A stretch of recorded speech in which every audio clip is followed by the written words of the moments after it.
तपाईहरु के प्रश्न छ भने पठाउनु भयो हुन्छ। हिजो हामीले टिटानसको मोड अफ ट्रान्समिसन पढेका थियौँ है। कहाँसम्म पढेको थियो याद छ हेर्नुस् त।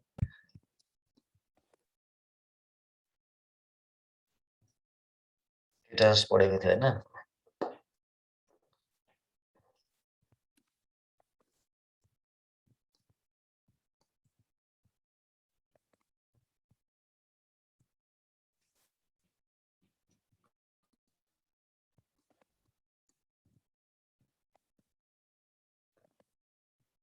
कसैलाई याद छैन?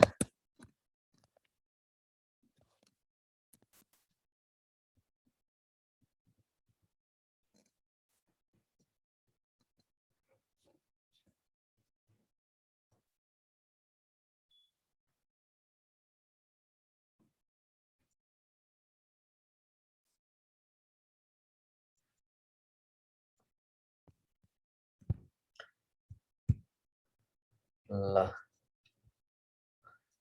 मोड अफ ट्रान्समिसनसम्म हामीले छलफल गरेका थियौँ हैन। कुनै पनि इन्जुरीहरू वा स्पोर कन्टामिनेसन हुने सम्भावना भएका कुनै पनि घाउहरू शरीरमा छन् भने त्यहाँबाट चाहिँ टिटानस जान सक्छ।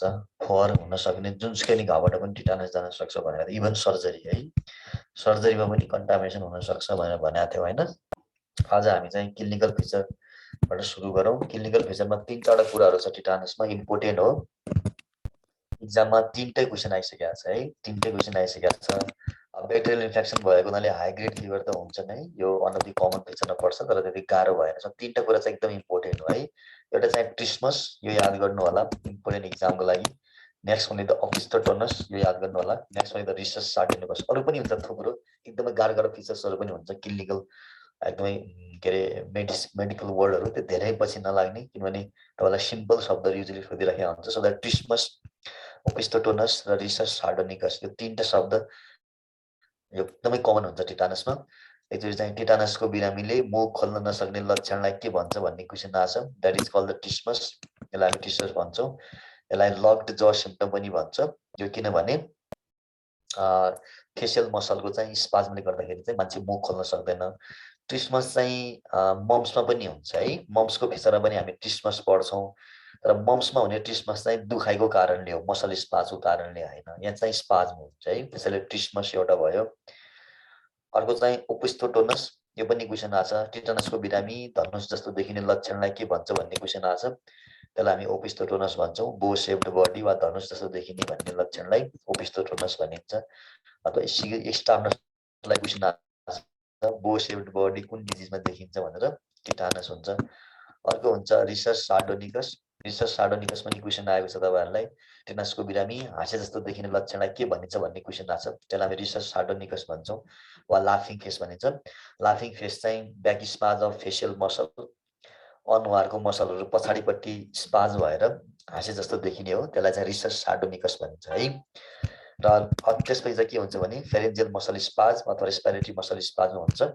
टिटानसको बिरामी चाहिँ के भएर मर्छ भन्ने क्वेसन आयो भने लास्टमा चाहिँ रेस्पिरेटरी फेलियर भएर डेथ हुन्छ है, रेस्पिरेटरी फेलियर भएर डेथ हुन्छ। यसैले के गर्छ भने एकदमै सास फेर्न गाह्रो नै भयो भने ट्रेकेस्टोमी गरेर भेन्टिलेसनमा राखेको हुन्छ। र अर्को चाहिँ यसमा भनेको रेस्पिरेटरी फेलियर अथवा हुने भनेको खास के हो भने स्पास्टिक प्यारालाइसिस। एकचोटि क्वेसन आएको छ है, स्पास्टिक प्यारालाइसिस कुन डिजिजमा हुन्छ भनेर। यसमा चाहिँ के हुन्छ भने सबै भोलिन्ट्री मसलहरूमा चाहिँ स्पाजमले गर्दाखेरि मान्छे चाहिँ भोलिन्ट्री मुभमेन्टहरू पनि गर्न सक्दैन है। त्यसैले टिटानसको बिरामी लास्टमा चाहिँ फेरेन्जियल स्पाज र रेस्पिरेटरी फेलियर भएर डेथ हुन्छ है। र एकदमै हाइली फेटल डिजिजमा पर्छ यो। मोर्टालिटी चाहिँ एडल्टमा भयो भने 80% र बच्चामा भयो भने 90%सम्म मर्न सक्छ। न्युनेट चाहिँ हाम्रो जस्तो देशहरूमा चाहिँ 100% मोर्टालिटी हुन्छ है। नेक्स्ट भने द डायग्नोसिस। डायग्नोसिसमा चाहिँ तपाईँहरूलाई क्वेसन आयो भने क्लिनिकल डायग्नोसिस नै गरिन्छ टिटानसमा, खासै ल्याबोरेटरी डायग्नोसिस गरिँदैन। Diagnostics based on clinical features अथवा सिम्पटम्स भनेर हेर्नु है। टिटानसको चाहिँ डायग्नोसिस ल्याबमा गरिँदैन खासै। अर्को चाहिँ ट्रिटमेन्ट है। ट्रिटमेन्ट पनि सोधेको छ एकचोटि, पास क्वेसन हो ट्रिटमेन्ट पनि। ट्रिटमेन्ट चाहिँ 3टा फर्ममा हुनुपर्छ है। एउटा चाहिँ एन्टिबायोटिक, अर्को चाहिँ सेडेसन, अर्को एन्टी टिटानस सिरम। 3टा हुन्छ यसको मेजर ट्रिटमेन्ट। क्वेसन नै यस्तै आछ, टिटानसको ट्रिटमेन्ट के हो भनेर। एन्टिबायोटिक, अनि सेडेसन, एन्टी टिटानस सिरम र माथिको सबै भन्ने चाहिँ राइट आन्सर माथिको सबै हुने भयो त्यस्तो भयो भने होइन। एन्टिबायोटिकमा चाहिँ बेन्जाथिन पेनिसिलिन इज युज्ड है, बेन्जाथिन पेनिसिलिन प्रयोग गरिन्छ है। बेन्जाथिन पेनिसिलिन कमनली युज हुने ड्रग्स हो, एन्टिटिटानस एन्टिमाइक्रोबियलको रूपमा चाहिँ हामी बेन्जाथिन पेनिसिलिनलाई युज गर्छौँ। कम्तीमा 3 देखि 4 हप्तासम्म दिनुपर्छ। खान सक्छ भने हैन, अब खान सक्ने सम्भावना कम छ, तैपनि यदि पोसिबल छ भने इरिथ्रोमाइसिन पनि दिन सकिन्छ। पेनिसिलिनसँग हाइपरसेन्सिटिभ छ अथवा पेसेन्ट चाहिँ अलिक कोअपरेटिभ छ भने इरिथ्रोमाइसिन पनि दिन सकिन्छ। अहिलेको नयाँ किताबहरूमा metronidazole is drug of choice भनेर आएको छ है, कम्युनिटीको मेडिसिनको किताबहरूमा। त्यसैले अब इक्जाममा ड्रग अफ चोइस के नै हो भनेर सोधिहाल्यो भने मेट्रो अप्सनमा छ भने मेट्रो लगाउनु होला, अदरवाइज पेनिसिलिन नै हो है युजली युज हुने भनेको। तर इक्जाममा क्वेसन आयो टिटानसको ड्रग अफ चोइस के हो भन्ने क्वेसन आयो, अनि इक्जाममा चाहिँ मेट्रो पनि अप्सनमा छ भने यो सम्झिराख्ने, metro can be use as a drug of choice भनेर चाहिँ है। अर्को चाहिँ एन्टी टिटानस सिरम प्रयोग गरिन्छ, एटीएस। एटीएसको डोजेज चाहिँ डिफ्रेन्ट हुन्छ, यो चाहिँ क्लिनिकल डोजिङ हो, तपाईँले दिनु पनि पाउनुहुन्न र मान्छे अनुसार भनेको सिभिरिटी अनुसार डोजिङ फरक फरक हुन्छ। त्यसैले हामी एन्टी टिटानस सिरमको डोज चाहिँ पढ्नु पर्दैन, not important. Anti tetanus serum पनि प्रयोग गर्छ भनेर एटीएस पनि याद गर्नु होला है। अर्को चाहिँ डाइजिबाम। डाइजिबाम पनि सिंगल डोज 5 mg 10 mg एकचोटि सुत्नलाई दिने हैन, यसको पनि डोजिङ चाहिँ मेन्टेनेन्स डोजमा राखिन्छ। सेमी एराउजेबल हुने गरी लामो समयसम्म सेडेट गरेर राखिन्छ बिरामीलाई। सेडेट भएन भने के रे रिस्पोन्सहरू देखाउने, त्यसले गर्दाखेरि स्पाज्महरू आउने र सास फेर्न गाह्रो हुने हुन्छ। त्यसैले सेडेसनमा चाहिँ डाइजिबाम प्रयोग गरिन्छ। सो द्याट डाइजिबामको पनि एक्ज्याक्ट डोज यति दिने भन्ने हुँदैन, मेन्टेनेन्स डोजमा राख्ने हो। त्यसैले 3टा एन्टिबायोटिक, एन्टिटिटानस सिरम र सेडेसन भनेर याद गर्नु होला। अर्को इम्पोर्टेन्ट कुरा चाहिँ तपाईँहरूलाई एकचोटि कस्तो बिरामीको उपचार अँध्यारो शान्त कोठामा गरिन्छ भन्ने क्वेसन पनि आएको छ, फास्ट क्वेसन नै हो यो हैन। यसमा पनि हामी के गर्छौँ भने अँध्यारो शान्त कोठामा गरिने उपचार अगेन के हुन्छ, टिटानसको बिरामीको हुन्छ है। वीर हस्पिटलमा डार्क रुम भनेर बनाएकै छ टिटानसको उपचार गर्नको लागि, पाटनमा पनि छ जस्तो लाग्छ। त्यसैले अँध्यारो शान्त कोठामा कस्तो बिरामीको उपचार गरिन्छ भन्यो भने चाहिँ टिटानसको, अब अलिअलि त रेबिज पनि त्यससँग मिल्दोजुल्दो हुन्छ हैन, तर रेबिजलाई अँध्यारो शान्त कोठामै गर्नुहोस् भनेर लेखेको हुँदैन। युजली चाहिँ के हुन्छ भने कोठामा चाहिँ रुम थेरापी भनेको नि हुन्छ। रुममा त थेरापी त हुँदैन खासै, जस कोठा चाहिँ के हुनुपर्छ भने शान्त र बाहिरको आवाज नआउने, पेन्टहरू चार्मिङ नहुने, लाइट धेरै नबल्ने, पङ्खा नचल्ने, मान्छे बोलेको नसुनिने भनेको कुनै पनि स्टिमुलाईहरू हुनु भएन कि। स्टिमुलाई हुने बित्तिकै मान्छे केमा जान्छ, उसलाई पनि केही बोल्न अथवा रेस्पोन्स गर्न मन लाग्छ, त्यस्तो गर्यो भने मसल स्पाज्म हुन्छ, उसलाई सास फेर्न गाह्रो हुन्छ। त्यसैले शान्त कोठामा कुन बिरामीको उपचार गर्छ भने त्यो पनि टिटानस याद गर्नु होला है। अब ट्रेकेस्टोमी गर्छ, भेन्टिलेसनमा राख्छ, यो तपाईँहरूलाई सोध्दैन है, यो अस्पतालमा गर्ने हो। टिटानसको बिरामी आयो भने हामीले के गर्छौँ भने युजली चाहिँ रिफर गर्छौँ है। एकैछिन है, यो चार्जमा लगाउँछु म ल्यापटप।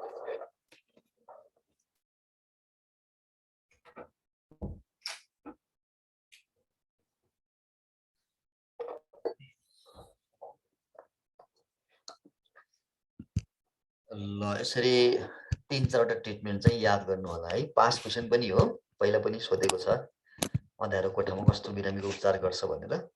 टिटानस सम्झिने, अँध्यारो भन्नाले अँध्यारो मात्र होइन कि शान्त भन्न खोजे हो खास।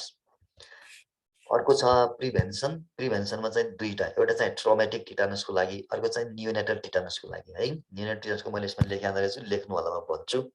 सबभन्दा राम्रो त एभोइडेन्स अफ इन्जुरी हो हैन, तर यो पोसिबल छैन, चोटपटक नै नलागोस् भन्ने त पोसिबल छैन नि हैन। त्यसैले हामी यसलाई त्यति कमन युज गर्दैनौँ।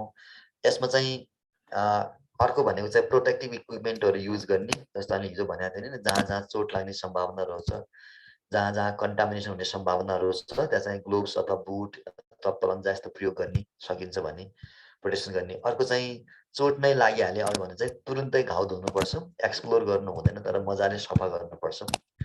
इमिडिएट वास, जुनसुकै पनि इन्जुरीमा है, जुनसुकै पनि चोटपटकमा, जुनसुकै पनि एक्सपोजरमा वास राम्रो मानिन्छ है। अब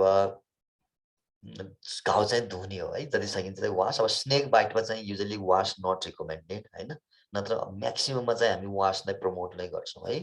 सर्पले टोक्यो भने चाहिँ इमिडिएटली घाउ धुनुहोस् भन्ने खासै हुँदैन, अरूमा चाहिँ हामी वास प्रमोटै गर्छौँ है। अर्को हुन्छ टिटी भ्याक्सिन। टिटी भ्याक्सिनमा चाहिँ कस्तो हुन्छ भने जति सक्दो चाँडो लगाएको राम्रो। हिजो पनि हामीले कुरा गरेका छौँ 6 आवर्स भित्र लगाउनु हो भने राम्रो। अथवा ढिला गर्नुहुन्छ भने 24 आवर्स भित्र पनि लगाउन सकिन्छ, त्यसलाई पनि कन्सिडर गरिन्छ। तर जति ढिला लगाउनुहुन्छ डिजिजको चान्स चाहिँ धेरै बढ्दै जान्छ। अब यसले चाहिँ 6 महिनासम्म मात्रै बचाउँछ है, यो प्यासिभ इम्युनिटी भएको हुनाले 6 महिनाभन्दा चाहिँ हामी बढी रिस्क लिन चाहिँ सक्दैनौँ यसमा। अथवा रिपिट डोज गर्नुहुन्न, मैले लागेकै छु भन्नुहुन्छ भने नट मोर देन 6 मन्थ, 6 महिनाभन्दा माथि चाहिँ हुनु भएन है। नत्र आजभोलि there should be TT injection for every injury भन्ने छ। प्रत्येक चोटपटकमा टिटी लिनुहोस् भन्ने छ, नत्र तपाईँलाई जोखिम जहिले पनि हुन सक्छ है।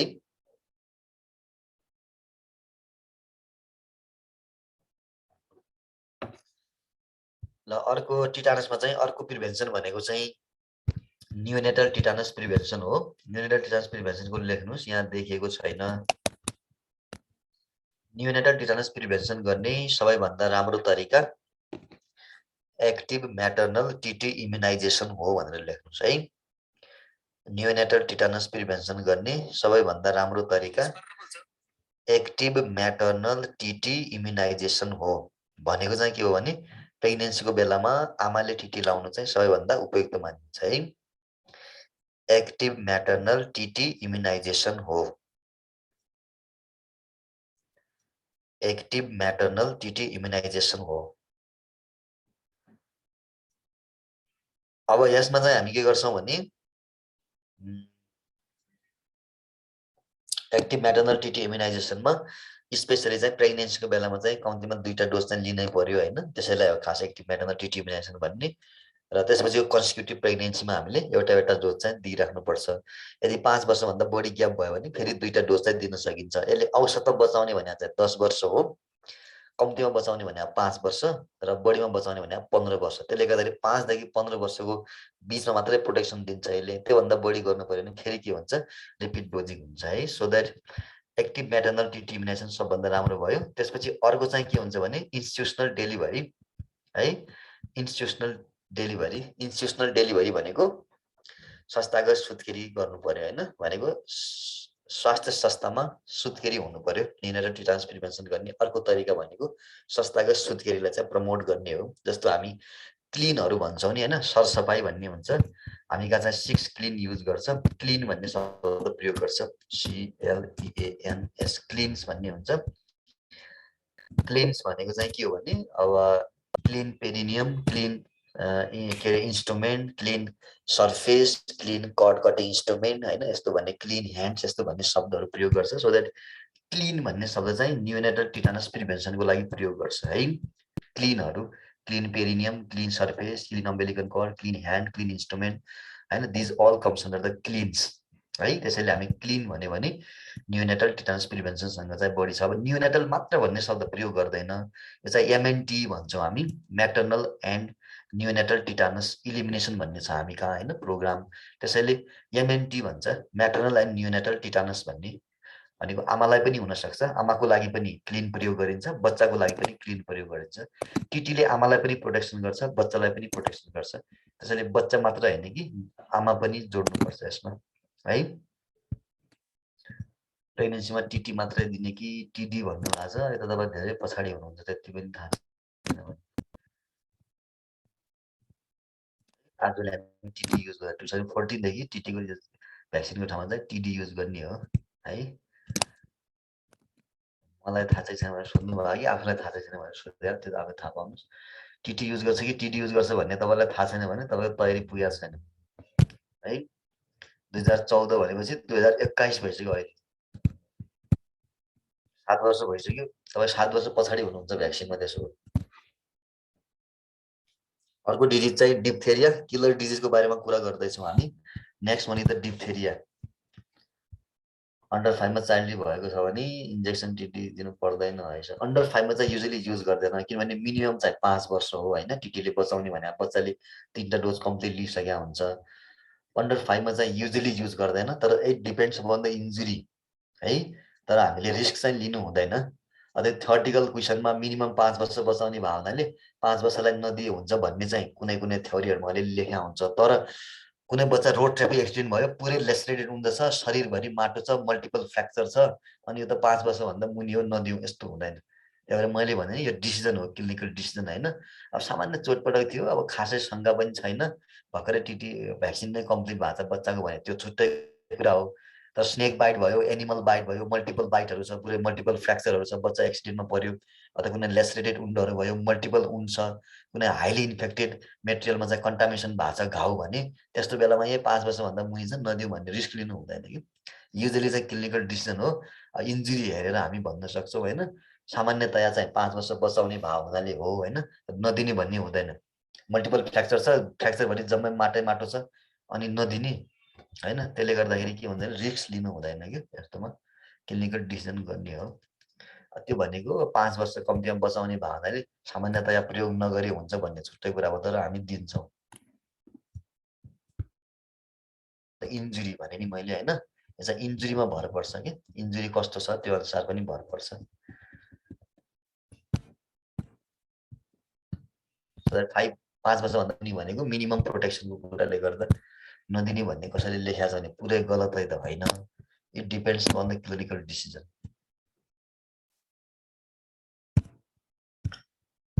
अर्को डिजिज छ डिप्थेरिया। अब किलर डिजिजतिर जाउँ है, टिटानस पछि डिप्थेरिया। डिप्थेरियालाई चाहिँ मेम्ब्रेनस टन्सिलाइटिस भन्छ होइन, टन्सिलाइटिस नै हो एउटा। अब क्युटेनियस डिप्थेरियाहरू पनि हुन्छ नहुने होइन, क्युटेनियस डिप्थेरिया चाहिँ त्यति डेन्जर मानिँदैन, त्यसमा चाहिँ मोर्टेलिटी धेरै हुँदैन होइन, स्किन टु स्किन कन्ट्याक्टबाट सर्छ, त्यो छालामा अथवा क्युटेनियस लिजनमा घाउहरू आउँछ, त्यसलाई non respiratory form of diphtheria पनि भन्छ होइन। तर मेम्ब्रेनस टन्सिलाइटिस भनेर जुन हामी डिप्थेरिया पढ्छौँ त्यो रेस्पिरेटरी रुटमा पढ्ने रेस्पिरेटरी फर्म अफ डिप्थेरिया हो है। नन रेस्पिरेटरी फर्म भन्यो भने छालामा हुने क्युटेनियस डिप्थेरियाहरू पनि हुन्छ, तर हामी रेस्पिरेटरी फर्मको कुरा गर्छौँ है। भनेको चाहिँ मेम्ब्रेनस टन्सिलाइटिस भनेको रेस्पिरेटरी रुटमा गर्ने इन्फेक्सन हो। एन्ड चाहिँ यो अप्पर रेस्पिरेटरी र लोवर रेस्पिरेटरी दुइटैमा असर गर्छ। लोवर रेस्पिरेटरीमा भयो भने चाहिँ सिभियर मानिन्छ है, अप्पर रेस्पिरेटरीमा चाहिँ खासै असर गर्दैन। यसले चाहिँ के गर्छ भने खास एयरवे अब्स्ट्रक्सन गराइदिन्छ है। यसको मेजर प्रब्लम भनेको एयरवे अब्स्ट्रक्सन हो ड्यु टु लिम्फेडिनोप्याथी, अरू केही पनि होइन। यसले चाहिँ घाँटी वरिपरिको पुरै लिम्फहरू सुन्निन्छ र मेम्ब्रेन फर्म हुन्छ, त्यसले गर्दाखेरि के हुन्छ भने रेस्पिरेटरी सिस्टममा चाहिँ अब्स्ट्रक्सन गराउँछ। अब्स्ट्रक्सन गर्यो भने के हुन्छ, बच्चा रेस्पिरेटरी फेलियर भएर मर्ने भयो कि। त्यसैले रेस्पिरेटरी रुटहरूमा हुने डिप्थेरियालाई चाहिँ अलिक नराम्रो लिइन्छ क्युटेनियस अथवा स्किनमा हुने डिप्थेरिया भन्दा है। र डिप्थेरियाको धेरै जसो केसहरू क्यारियरबाट सर्छ, 95% of cases are transmitted through carrier भनेको छ। त्यसैले हामी क्यारियरलाई चाहिँ मेजर ट्रान्समिटेबल फर्मको रूपमा लिन्छ यसमा है। धेरै जस्तो चाहिँ क्यारियर नै हुन्छ डिप्थेरियामा। अब क्यारियर सबभन्दा बढी कहाँ हुन्छ भन्ने क्वेसन पनि आउन सक्छ होइन, त्यसैले अब अहिले टाइपमा कुरा गरौँला क्यारियर कहाँ बढी हुन्छ भनेर। क्यारियरको त अझै के हुन्छ भने इम्युनाइजेसनले, खोपले समेत क्यारियरलाई बचाउन सक्दैन है। भनेको के हो भने कुनै बच्चाले डिप्थेरिया भ्याक्सिन लगाएको छ भने उसलाई डिप्थेरिया हुँदैन, उसलाई कुनै पनि समस्या हुँदैन, तर त्यो बच्चा डिप्थेरिया सार्ने चाहिँ हुनसक्छ, क्यारियर चाहिँ हुनसक्छ है। त्यसैले यसमा एकदमै इम्पोर्टेन्ट कुरा, तपाईँलाई सुन्न त नसुन्ला, कहिलेकाहीँ डिप्थेरियाको लागि कुन कुरा ठिक छ कुन ठिक छैन यस्तो भन्ने क्वेसन आयो भने डिप्थेरियालाई इम्युनाइजेसनले डिप्थेरियाको क्यारियरलाई खोपले समेत प्रिभेन्सन गर्न सकिँदैन। खोप लगाएको बच्चा पनि डिप्थेरियाको क्यारियर चाहिँ हुनसक्छ, बिरामी चाहिँ हुँदैन, ऊ केस चाहिँ हुँदैन, तर क्यारियर चाहिँ हुनसक्छ है। यसमा मेजर भनेको चाहिँ सिभियर भनेको ल्यारिङ्गोट्रेकियल डिप्थेरिया हो। ल्यारेन्जियल अर ल्यारिङ्गोट्रेकियल डिप्थेरिया भयो भने त्यसमा चाहिँ मोर्टेलिटी हुन्छ, 11% सम्म हुनसक्छ भन्ने छ। फेसियल र नेजल डिप्थेरिया भने चाहिँ बच्चा मर्दैन है, मर्ने भन्ने हुँदैन। ल्यारेन्जियल र ल्यारिङ्गोट्रेकियल भयो भने चाहिँ 11% सम्म बच्चाहरू चाहिँ मर्छ है। अब धेरै हाई मोर्टेलिटी त हुँदैन यसमा, तर ल्यारिङ्गो र ल्यारिङ्गोट्रेकियल भयो भने चाहिँ रेस्पिरेटरी अब्स्ट्रक्सन भएर मर्छ। 2018मा टिचिङ हस्पिटलमा 2टा बच्चा डेथ भएको छ ल्यारिङ्गोट्रेकियल डिप्थेरिया भएर, that is due to the respiratory obstruction है। त्यसैले नमर्ने भन्ने पनि हुँदैन, हामी कहाँ पनि मर्यो। त्यसैले यो ल्यारिङ्गोट्रेकियल चाहिँ सिभियरमा पर्छ है। र धेरै जसो ब्याक्टेरियाहरू के अरे डिजिजहरू चाहिँ 1 देखि 5 वर्षको बच्चामा एकदमै धेरै देखिन्छ भनेको छ, अरूलाई नहुने त होइन, हुन त सक्छ। Usually the children's 1 to 5 year है, 5 वर्षसम्मको बच्चालाई बढी हुन्छ। र यसमा केस, क्यारियर र सब क्लिनिकल, म्याक्सिमम त सब क्लिनिकै हुन्छ, कुरै सकिहाल्यो, अलिअलि केस हुन्छ र धेरै जस्तो चाहिँ क्यारियर र सब क्लिनिकलै हुने भयो। त्यसले गर्दाखेरि सोर्स अफ इन्फेक्सन चाहिँ युजली के हुन्छ भने चाहिँ राइट आन्सर क्यारियर हुन्छ। कुन हुन्छ भन्यो भने सबै हुन्छ, केस पनि हुन्छ, क्यारियर पनि हुन्छ, सब क्लिनिकल पनि हुन्छ है। त्यसैले सबै हुन्छ यसमा। म्याक्सिमम चाहिँ क्यारियर हुन्छ, जस्तो अरूमा हामी म्याक्सिमम चाहिँ केस भन्छौँ धेरै सुरुमा हैन, यसमा चाहिँ क्यारियर धेरै हुन्छ। र कहिलेसम्म सर्छ भन्ने क्वेसन आयो भने सिम्पटम देखेको 14 देखि 28 दिन अगाडिदेखि 14 देखि 28 दिनको बिचमा चाहिँ सरिराखेको हुन्छ। तर यो भन्दा पनि अर्को इम्पोर्टेन्ट के छ भने डिप्थेरियामा चाहिँ 24 घण्टाको फरकमा लिएका 2 वटा थ्रोट स्वाब नेगेटिभ आउन्जेलसम्म सर्छ भन्ने चाहिँ इम्पोर्टेन्ट हुन्छ है।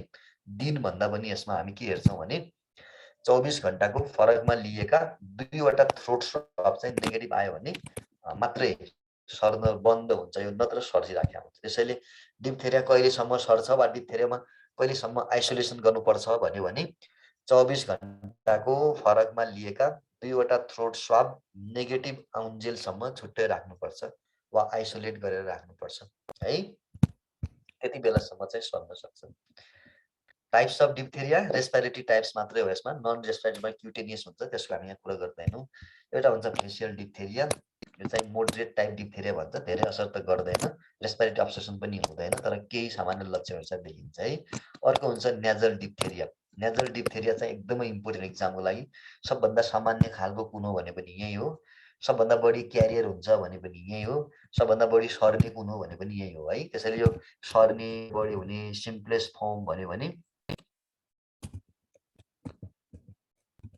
यो सबै केमा हुन्छ, नेजल डिप्थेरियामा हुन्छ है। सबभन्दा बढी क्यारियर, सबभन्दा बढी सर्ने हैन। मोस्ट डेन्जरस पनि भन्ने हुन्छ, मोस्ट डेन्जरस भनेको ट्रान्समिसनको हिसाबले हो, धेरै यिनीहरू नै हुन्छन् है, नेजलै हुन्छन् यिनीहरू म्याक्सिमम चाहिँ है। सबभन्दा बढी सर्ने, सबभन्दा बढी क्यारियर हुने, सबैभन्दा ट्रान्समिसनको लागि डेन्जर मानिने, तर रोग चाहिँ सिभियर फेरि है। डेन्जर भनेको सिभिरिटीको आधारमा होइन कि, रोग त सबभन्दा सामान्य हुन्छ कि केही पनि हुँदैन, तर ट्रान्समिसनको हिसाबले चाहिँ डेन्जर क्यारियर्स भन्छ कि यिनीहरूलाई, नेजललाई चाहिँ म्याक्सिमम केस यिनीहरूले सारिराखेका हुन्छ। र सिभियर फर्मतिर गयो भने ल्यारेन्जियल अर ल्यारेङ्गोट्रेकियल डेभलप हुन्छ, यसलाई चाहिँ मोस्ट सिभियर फर्म भन्छ। यो भयो भने चाहिँ नराम्रो हो है, बच्चालाई गाह्रो हुन्छ यसमा चाहिँ। यो चाहिँ के हो भने सिभिरिटीतिर जान सक्छ, यसमा चाहिँ मर्न सक्छ बच्चा। सबै मर्ने भन्ने त हुँदैन, मोर्टालिटी कुन डिप्थेरिया बढी हुन्छ भन्ने क्वेसन आयो भने चाहिँ ल्यारेन्जियल अर ल्यारेङ्गोट्रेकियल लगाउनु होला है, अरूमा चाहिँ मोर्टालिटी हुँदैन। क्युटेनियसमा पनि हुँदैन, रेस्पिरेटरी हो भने फेसियल र नेजलमा पनि हुँदैन, यसमै हो म्याक्सिमम है। र यो नै भयो भने ल्यारेङ्गोट्रेकियल ल्यारेन्जियल नै भयो भने के हुन्छ, रेस्पिरेटरी अब्स्ट्रक्सन चाहिँ सबभन्दा बढी हुन्छ है। इन्क्युबेसन पिरियड सबैलाई थाहा छ, 2 देखि 6 दिन हो, कसैमा पनि यो चेन्ज छैन। मोड अफ ट्रान्समिसन ड्रपलेट हो, नट इम्पोर्टेन्ट, अरू कुनै पनि छैन।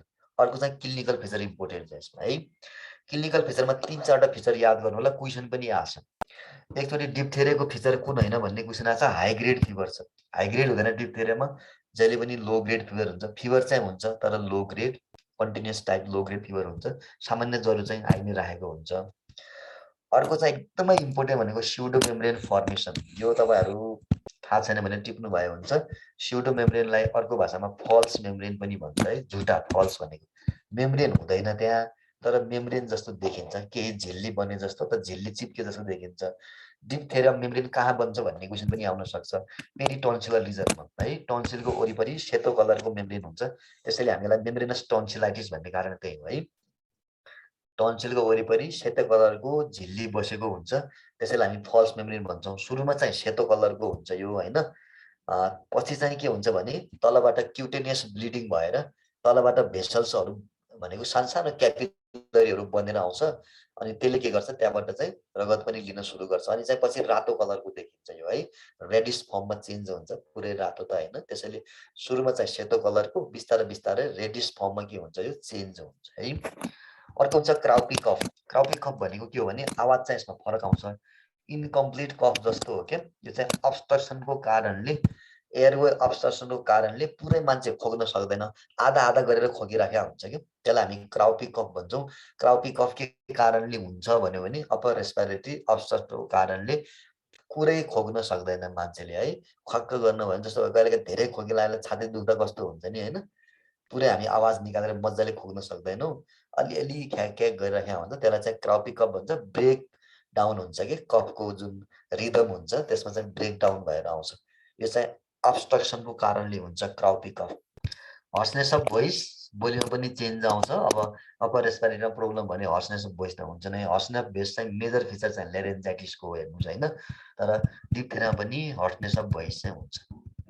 अर्को एकदमै इम्पोर्टेन्ट फिचर बुल्नेक एपियरेन्स। यो तपाईँहरूलाई क्वेसन पनि सोधेको छ एकचोटि, बुल्नेक एपियरेन्स कुन डिजिजमा देखिन्छ भनेर। बुल्नेक एपियरेन्स भनेको के हो भन्ने चाहिँ थाहा पाइराख्नुहोस् है, इक्जाममा कहिले क्वेसन आउला डिप्थेरियामा बुल्नेक एपियरेन्स भन्नाले के बुझिन्छ त, कुन सिम्पटम हो भने यो भनेको लिम्फेडिनोप्याथी हो है। लिम्फेडिनोप्याथी भनेको चिउडो मुनिको सब मेन्डिबुलर लिम्फेडिनोप्याथी यति ठुलो हुन्छ कि जसले गर्दाखेरि यो घाँटीको ग्याप नै हराउँछ। त्यो ग्याप हराइसकेपछि मान्छेको घाँटी नै रहने भएन कि, त्यसैले साँडेको जस्तो घाँटी हुन्छ है, त्यसलाई हामी बुल्नेक एपियरेन्स भन्छौँ। इक्जाममा कहिले क्वेसन सोधिहाल्यो भने बुल्नेक एपियरेन्स कुन फिचर हो भने लिम्फेडिनोप्याथी भन्ने राइट हुन्छ है। अब ठाउँको नाम सोध्यो भने सब मेन्डिबुलर लिम्फेडिनोप्याथी हुन्छ, म्यासिभ हुन्छ, फेरि यति ठुलो हुन्छ कि घाँटीको ग्यापै हराउँछ, द्याट इज कल्ड बुल्नेक एपियरेन्स। र त्यस्तो भयो भने के हुन्छ, इन्टरनली पनि न्यारोइङ हुन्छ रेस्पिरेटरी ट्र्याक्ट, एक्सटर्नली पनि प्रेसर पर्ने भयो, त्यसले गर्दाखेरि रेस्पिरेटरी ट्र्याक्ट के हुन्छ, साँघुरो हुँदै जान्छ। साँघुरो भएकै कारणले कफको आवाज पनि फरक आउँछ अनि उसलाई सास फेर्न पनि गाह्रो हुन्छ। अब धेरै नै भयो भने के हुन्छ अनि रेस्पिरेटरी अब्स्ट्रक्सन हुन्छ र लास्टमा के हुन्छ, बच्चा मर्छ। त्यसैले रेस्पिरेटरी अब्स्ट्रक्सन भएर डेथ हुन्छ डिप्थेरिया पनि लास्ट स्टेजमा है। डेथ सबैको हुँदैन, अघि भने मैले 11% मात्रै हुन्छ बडीमा डेथ, होइन सबैको डेथ हुने भन्ने चाहिँ हुँदैन। अर्को छ डायग्नोसिस।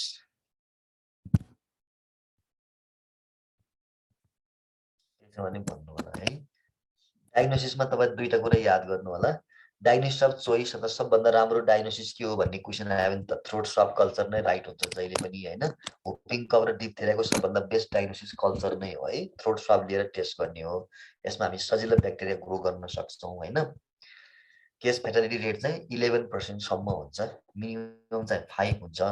5 जना त मर्छ नै 100 जनामा लेरेन्जियोट्रेकियल डिप्थेरिया भयो भने, अनि बढीमा भयो भने चाहिँ 11 जना हुन्छ है 100 जनामा। 5 to 11% औसतमा।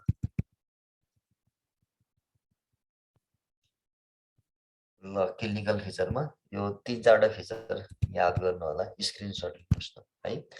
डायग्नोसिसमा चाहिँ सबभन्दा राम्रो डायग्नोसिस के हो भन्ने क्वेसन आयो भने चाहिँ थ्रोट स्वाब कल्चर लगाउनु होला है। अब अर्को डायग्नोसिस चाहिँ इक्जामको लागि एकदमै इम्पोर्टेन्ट चाहिँ सिस टेस्ट भन्ने हुन्छ। सिस टेस्ट धेरैले सुनेको पनि छ, सुनेको छैन भने तपाईँहरू लेख्न सक्नुहुन्छ। सिस टेस्ट केमा गरिन्छ भन्ने क्वेसन इम्पोर्टेन्ट हो है। यो चाहिँ स्किन टेस्ट हो, टिबीको जस्तै ट्युबरकुलिन स्किन टेस्ट जस्तै प्रयोग गरिन्छ यसमा होइन। डिप्थेरिया एन्टिटक्सिन प्रयोग गरी यसमा हुन्छ चाहिँ के भने, यदि यो टेस्ट पोजिटिभ आयो भने यसले डिप्थेरिया छ भन्ने चाहिँ होइन है। फेरि यो टेस्ट पोजिटिभ आयो भने यसको अर्थ यो मान्छे डिप्थेरियाको लागि ससेप्टेबल छ अथवा योसँग डिप्थेरियाको इम्युनिटी छैन भन्ने अर्थ लाग्छ। पोजिटिभ त भन्दैन यसले। सिस टेस्ट पोजिटिभ आउनु भनेको यो मान्छे डिप्थेरियाको लागि ससेप्टेबल छ वा यो मान्छेमा डिप्थेरियाको विरुद्ध इम्युनिटी छैन भन्ने अर्थ लाग्छ। अब मान्छेमा चाहिँ सिम्पटम देखिएको छ अनि टेस्ट गर्ने बेला सिस टेस्ट पनि पोजिटिभ आयो भनेपछि के भयो भने ल यो मान्छे इम्युन पनि स्टेटस कम देखायो अनि सिम्पटम पनि छ भने ल यो डिप्थेरिया नै हो भनेर भन्न सकिन्छ। तर युजली हामी यो टेस्ट भन्दा पनि धेरै जसो कल्चर नै गर्छ है। तर सिस टेस्ट केमा गर्छ भन्ने इक्जामको लागि चाहिँ इम्पोर्टेन्ट हो है। सिस टेस्ट चाहिँ डिप्थेरियामा गरिन्छ। यो दुईटा टेस्ट चाहिँ याद गर्नु होला। अर्को छ ट्रिटमेन्ट है। ट्रिटमेन्टमा चाहिँ ड्रग अफ चोइस सोध्ला बडीमा होइन। त्यसैले ट्रिटमेन्टमा चाहिँ के हुन्छ भने इरेथ्रोमाइसिन चाहिँ ड्रग अफ चोइस, एजिथ्रो होइन है, फेरि इरेथ्रो नै चोइस हो। इरेथ्रोमाइसिन इज ड्रग अफ चोइस। अब हामी इरेथ्रोमाइसिन क्युआइडी दिन्छौँ, सबैलाई थाहा छ, 10 दिनसम्म कम्तीमा दिने, र पेनिसिलिन पनि दिन सकिन्छ। इरेथ्रोमाइसिन छैन भने बेन्जाथिन पेनिसिलिन पनि प्रयोग गर्न सक्नुहुन्छ। तर इरेथ्रोमाइसिन सजिलो औषधि पनि भयो, यो सजिलै निको पनि हुन्छ औषधि पायो भने होपिङ कफ। त्यसैले नो इन्जेक्टेबल इज रिक्वायर्ड होइन। अब सिभियर भयो भने मात्रै हो, नत्र हामी इरेथ्रोमाइसिन कमनली युज गर्छौँ। अर्को चाहिँ डिप्थेरिया एन्टिटक्सिन पनि प्रयोग गर्छ। डिप्थेरिया एन्टिटक्सिनको डोज पढ्नु पर्दैन तपाईँले, डिप्थेरिया एन्टिटक्सिन प्रयोग हुन्छ भनेर यति मात्रै पढे हुन्छ। र next one is the supportive treatment भनेको त्यही अघिको रेस्पिरेटरी केयर चाहिँ एकदमै राम्रो चाहिन्छ यसमा बच्चाको, नत्र कहिलेकाहीँ एकाएक अब्स्ट्रक्सनमा जान सक्छ बच्चा र इमिडिएट भेन्टिलेसनहरू अथवा इमिडिएट ट्र्याकेस्टोमी चाहिन सक्छ। त्यसैले रेस्पिरेटरी केयर चाहिँ एकदमै इम्पोर्टेन्ट हुन्छ, स्पेसली ल्यारिङ्गोट्रेकियल डिप्थेरियामा है। नेजल र फेसियलमा त त्यति प्रब्लम हुँदैन। ल यति हो डिप्थेरियामा। अर्को चाहिँ प्रिभेन्सन। प्रिभेन्सन चाहिँ सबभन्दा राम्रो भ्याक्सिनेसन हो। अब 100% बच्चाले भ्याक्सिन पनि लाउनु पर्दैन। हेर्नुहोस् यसमा के भनेको छ भने डिप्थेरियालाई कन्ट्रोल गर्नको लागि अथवा डिप्थेरियाको मोड अफ ट्रान्समिसन इन्टरप्सन गर्नको लागि, रोक्नको लागि 70% बच्चाहरूले कम्तीमा भ्याक्सिन लगाएको छ भने चाहिँ लगभग प्रिभेन्ट हुन्छ भनेको छ हैन। त्यसैले 100% पुग्नुपर्छ भन्ने त छैन। 70% एराउन्ड छ भने अरू चाहिँ सब क्लिनिकल इन्फेक्सनबाट पनि कभर हुन्छ। त्यसपछि डिप्थेरिया चाहिँ हुँदैन। So the DBT vaccine is the first choice. र अर्को भनेको चाहिँ आइसोलेसन। कसै बच्चामा बाइ चान्स देखिहाल्यो भने त्यो बच्चालाई 24 घण्टाको फरकमा लिएका 2टा स्वाब नेगेटिभ नआउन्जेलसम्म अरूको कन्ट्याक्टमा जान नदिने, सो द्याट हस्पिटल पनि आइसोलेटेड रुमहरू युज गर्छ यिनीहरूको लागि है। सो द्याट आइसोलेसन पनि यसमा इम्पोर्टेन्ट हुन्छ है। 2टा कुरा चाहिँ प्रिभेन्सनमा पर्छ। कम्प्लिकेसन, कार्डियक कम्प्लिकेसन देखिन्छ। कार्डियक कम्प्लिकेसनमा इन्डोकार्डाइटिस, मायोकार्डाइटिस, न्युरोप्याथीहरू हुने र रेस्पिरेटरी फेलियर त अलिकति धेरैचोटि कुरा आइसक्यो है। रेस्पिरेटरी फेलियरमा जान्छ बच्चा एन्ड डेथ। डिप्थेरियामा यतिकै हो। अब डिप्थेरिया चाहिँ इराडिकेसनै त गर्न सकिँदैन। हेर्नुहोस् है, इराडिकेसन भन्ने पोसिबल हुँदैन, किनभने यसमा भ्याक्सिन पनि 100% काम गर्दैन। मान्छे मात्र हुन्छ भन्ने पनि छैन, अरू पनि हुन सक्छ हैन। त्यसैले गर्दाखेरि कन्ट्रोल अफ इलिमिनेसन स्टेटसमा चाहिँ जान सकिन्छ। अर्को छ मिजल्स अर न्युरोप्याथी भनेको नर्भ प्रोब्लमहरू। न्युरो भने नर्भ्स भयो नि हैन, नर्भ प्रोब्लमहरू देखिन सक्छ। मायोप्याथी भने जस्तै, मसल प्रोब्लम भने जस्तै न्युरोप्याथी।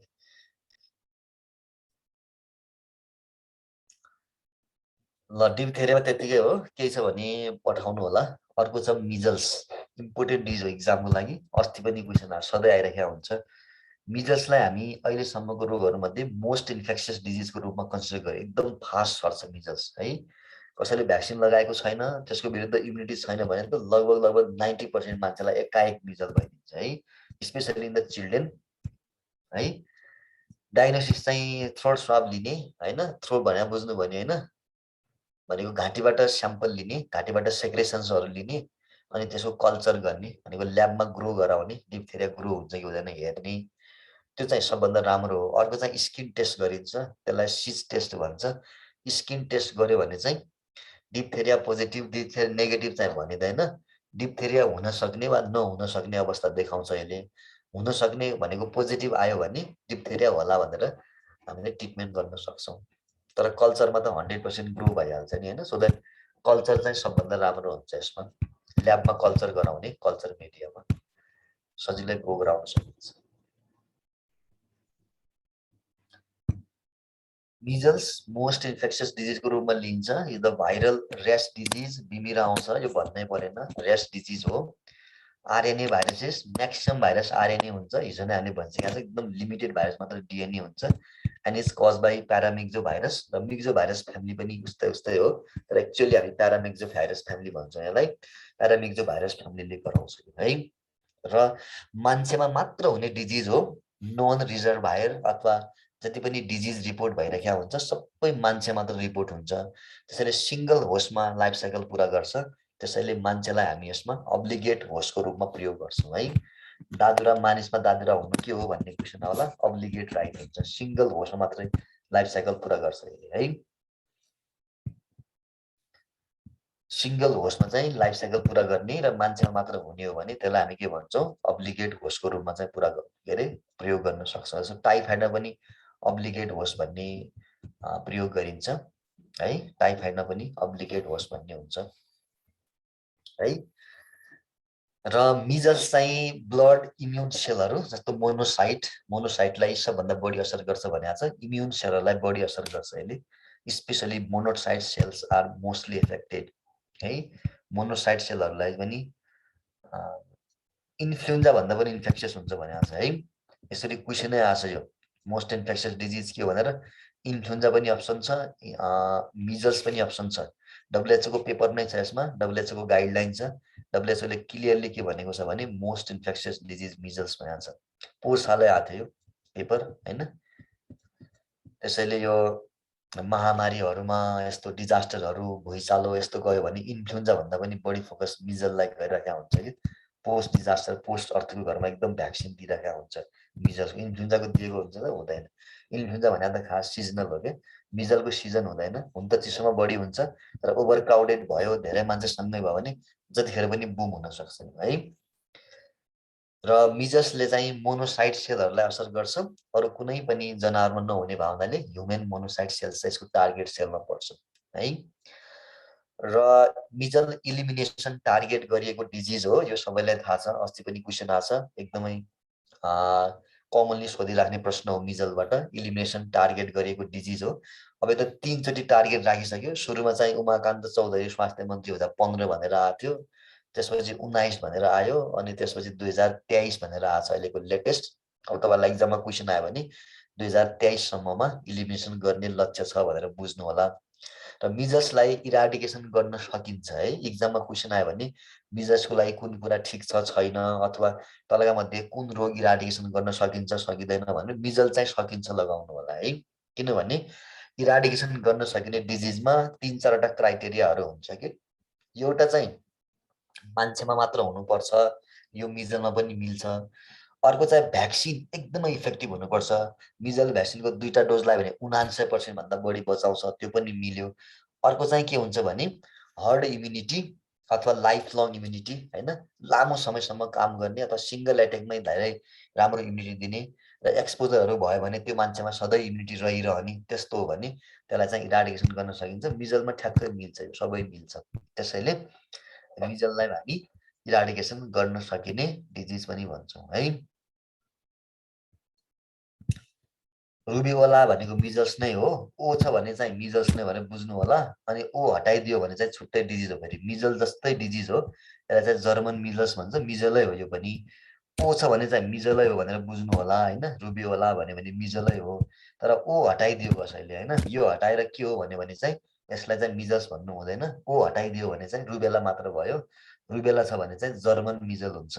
सो द्याट यो 2टा डिजिज सेम हो, रेस्टले छुट्याउन सकिँदैन। रुबेलामा चाहिँ एसिम्प्टोमेटिक पनि हुन्छ, मिजल्समा चाहिँ एसिम्प्टोमेटिक हुँदैन। तर मिजल्स र रुबेलाको बिमिरा छुट्याउने एउटा मात्र सिम्पटम हुन्छ। मिजल्स हो भने लिम्फेडेनोप्याथी हुँदैन, रुबेला हो भने पोस्ट अरिकुलर लिम्फेडेनोप्याथी हुन्छ अथवा लिम्फेडेनोप्याथी हुन्छ भनेर बुझ्नुस् न। बिमिरासँग शरीरको लिम्फ नोडहरू पनि सुन्निएको छ, स्पेसली कानको पछाडि अझै भने रुबेला भन्नुपर्छ हामीले, अथवा जर्मन मिजल भन्नुपर्छ हैन। के रे र्यासेसहरू मात्र छ भने दादुरा भनिन्छ, मिजल्स भनिन्छ अथवा रुबिओला भनिन्छ। रुबिओला भन्नु र मिजल भन्नु चाहिँ एउटै हो। रुबेला भन्यो भने चाहिँ छुट्टै रोग हुन्छ है। रुबेला भन्यो भने दादुरा जस्तै हो तर दादुरा चाहिँ होइन, त्यसलाई अर्को भाषामा जर्मन मिजल चाहिँ भन्छ। त्यो चाहिँ लिम्फेडेनोप्याथी छ भने रुबेला भयो, लिम्फेडेनोप्याथी छैन बिमिरा मात्र छ भने चाहिँ मिजल्स भयो अथवा रुबिओला भयो। र मिजल इराडिकेसन गर्न सकिन्छ, अहिले चाहिँ इलिमिनेसन फेजमा छ, त्यसपछि इराडिकेसनको कुरा पनि आउला। मिजल इलिमिनेसन वा इराडिकेसन गर्नको लागि खोप लगाउने बच्चाको संख्या वा मिजल भ्याक्सिनको विरुद्ध समुदायमा कम्तीमा पनि 95% भन्दा बढी इम्युनिटी हुनुपर्छ है, नत्र मिजल इराडिकेसन गर्न सकिँदैन। एक्जाममा गएर झुक्क्याउनको लागि मिजल भ्याक्सिनको टार्गेट कति हो भन्ने क्वेसन आयो भने 95 भन्दा बढी हुनुपर्छ जहिले पनि है। योभन्दा मुनि छ भने यसलाई इलिमिनेट वा इराडिकेट गर्न सकिँदैन। अर्को चाहिँ मिजल महामारीको रूपमा पनि देखिन्छ, त्यसैले मिजल्स चाहिँ इन्डेमिक र इपिडेमिक दुईटै हुन्छ है। इन्डेमिक भनेको चाहिँ बाइचान्स देखिन्छ र कुनै ठाउँमा चाहिँ आउटब्रेक पनि हुन सक्छ, महामारीको रूपमा देखिन्छ। यदि खोप नलगाउने बच्चाको संख्या 40% भन्दा बढी भयो भने महामारीको रूपमा आउँछ यो है। खोप नलगाउने बच्चाको संख्या 40% भन्दा बढी भयो भने चाहिँ महामारी हुन्छ। हाम्रो जस्तो देशमा चाहिँ के हुन्छ भने हाम्रो जस्तो देशहरूमा 2 देखि 3 वर्षको फरकमा चाहिँ दादुरा महामारी फैलिन सक्छ है। एक्जाममा क्वेसन आयो भने 2 देखि 3 वर्ष लगाउनु होला। अहिले पनि मिजल आउटब्रेक अस्ति धादिङमा हो कि कहाँ भएको थियो होइन, भइरहेको हुन्छ, धेरै हुन्छ। पोहोर साल पनि मिजल आउटब्रेक भएको छ, त्यसैले मिजल आउटब्रेक चाहिँ हामी कहाँ भइ नै रहन्छ है। र मिजल्सले चाहिँ आइसबर्ग फिनोमेना फलो गर्दैन हैन। मिजल्स भयो, टिटानस भयो, रेबिज भयो हैन, यिनीहरूले चाहिँ लुकेर बस्ने भन्ने हुँदैन समुदायमा। लुकेर बस्छ भने आइसबग मान्यो भन्ने हुन्छ, लुकेर बस्दैन भने मानिँदैन आइसबग भन्ने हुन्छ। त्यसैले मिजल्स चाहिँ नमान्नेमा पर्छ। आइसबग डिजिजमा चाहिँ यो पर्दैन भनेको समुदायमा लुकेर रहँदैन यो। कि त बिमिरा देखिन्छ कि त बिमिरा देखिँदैन, कुरै सक्यो। र मिजल्स सबैभन्दा बढी 6 महिनादेखि 3 वर्षको बच्चामा हुन्छ। यो क्वेसन सोध्छ है कुन उमेर बढी हुन्छ भनेर। 6 months to 3 year लगाउनु होला। तर 14 वर्षभन्दा मुनिको बच्चामा खोप लगाएको छैन भने मिजलको एकदम रिस्क हुन्छ। ठुलो मान्छेमा चाहिँ त्यति धेरै हुँदैन, तर ठुलो मान्छेमा हुँदै हुँदैन भन्ने पनि हुँदैन। एडल्टलाई पनि मिजल्स हुन सक्छ, तर धेरै जसो चाहिँ बच्चाहरूमा हुन्छ। 6 महिनाभन्दा मुनिको बच्चामा मिजल्स युजली हुँदैन, तर बोटल फिटेड चिल्ड्रेन हो, आमा छैन, ब्रेस्ट मिल्क खाएको छैन अथवा कुनै कहिलेकाहीँ महामारी नै ठुलो छ भने त्यतिखेर 6 महिनाभन्दा मुनि पनि हुन सक्छ, नहुने पनि हुँदैन। तर युजली 6 month पछि देखिन्छ। एकचोटि मिजल भयो भने अर्कोचोटि सामान्यतया मिजल हुँदैन। त्यसैले लाइफ लङ इम्युनिटी दिने डिजिजमा पर्छ यो है। युजली भाइरल डिजिजहरूमा लाइफ लङ इम्युनिटी हुन्छ, सबैमा त होइन, धेरैमा। र मोर्टालिटी चाहिँ एकदमै धेरै हुँदैन। मिजलको मोर्टालिटी जम्मा 15% मात्रै हो होइन। 15% यसको मोर्टालिटी लेखा छैन, कसैलाई टिप्न मलाई टिपे हुन्छ। 15% हो म्याक्सिमम मोर्टालिटी भनेको, धेरै मार्ने रोगमा त पर्दैन। तर कस्तो बच्चा मिजल भयो भने बढी मर्छ भन्ने क्वेसन हान्ने राइट आन्सर हुन्छ कुपोषण। कुपोषण भएको बच्चामा मिजल भयो भने मर्ने सम्भावना 400 गुणा बढी हुन्छ। अब कुरै छोड्दैन, कति मर्ला अब।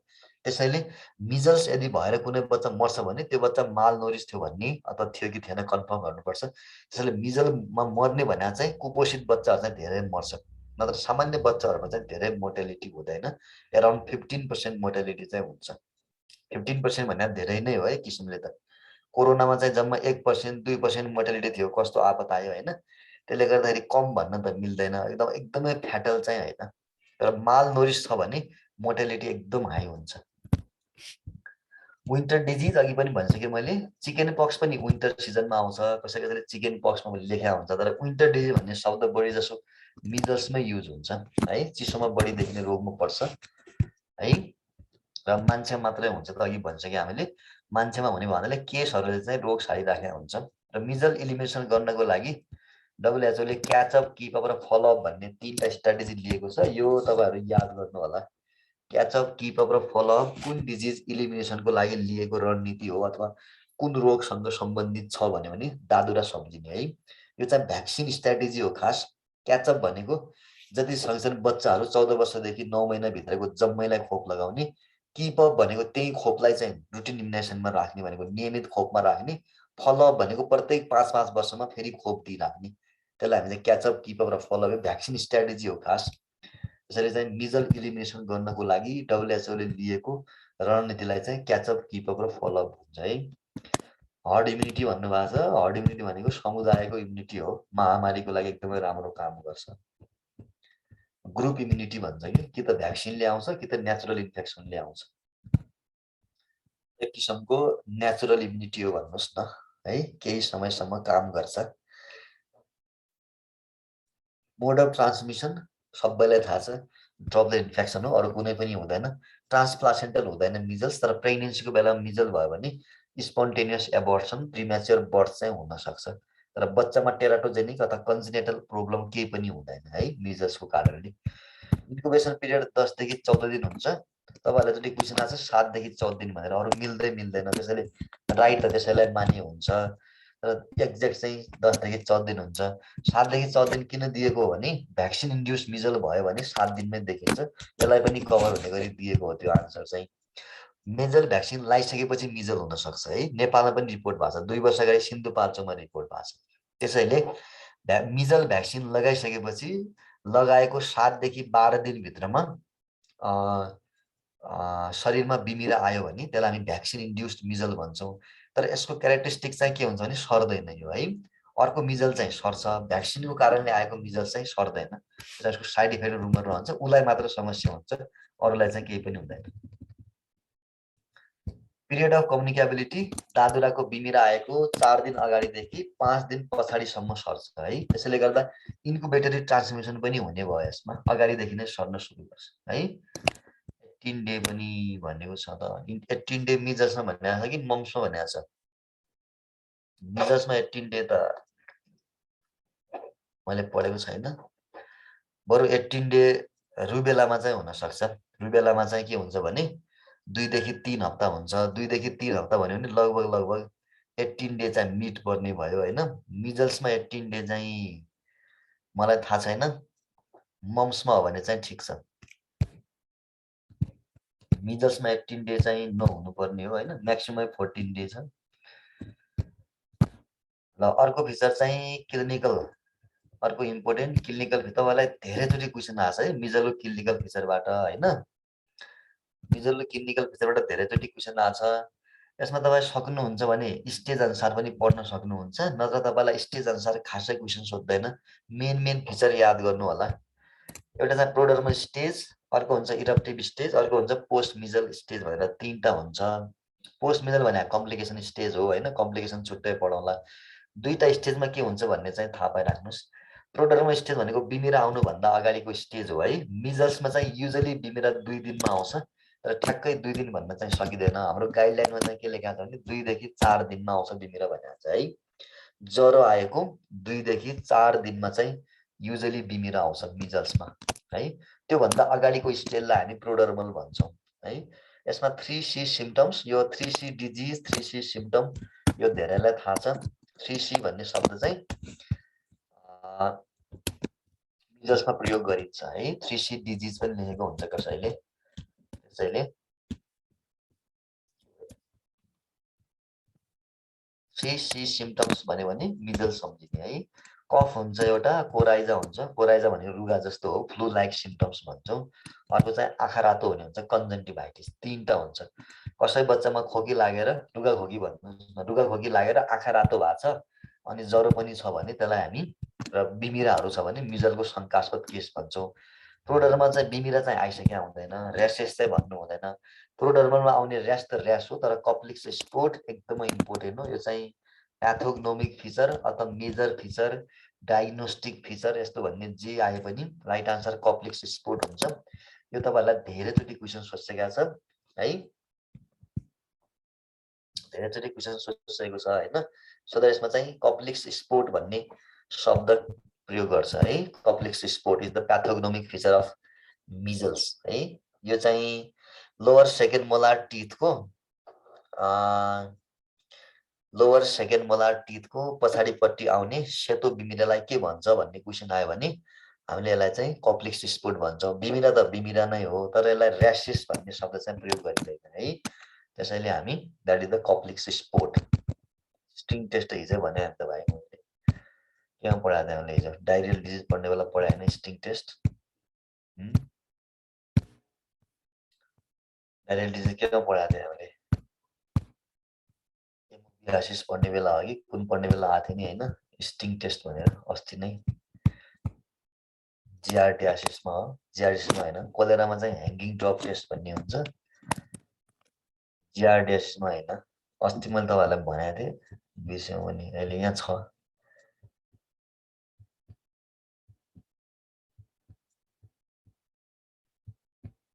ल अर्को चाहिँ तपाईँहरू मिजल्समा चाहिँ अर्को हुन्छ इरप्टिभ स्टेज। इरप्टिभ स्टेज भनेको चाहिँ बिमिरा आउनु हो। हेर्नुहोस् है, मिजलको बिमिरा कहाँबाट आउँछ भन्ने क्वेसन आयो भने मिजल्सको बिमिरा चाहिँ कानको पछाडिपट्टिबाट आउँछ स्पेसली हैन। कानको पछाडिपट्टिबाट बिमिरा आउने हो। त्यसैले कानको पछाडिपट्टिबाट भन्यो भने हेड हुने भयो। एकचोटि क्वेसन पनि आछ मिजल्सको बिमिरा कुन ठाउँबाट आउँछ भनेर। राइट आन्सर चाहिँ युजली हामी हेड मान्छौँ है।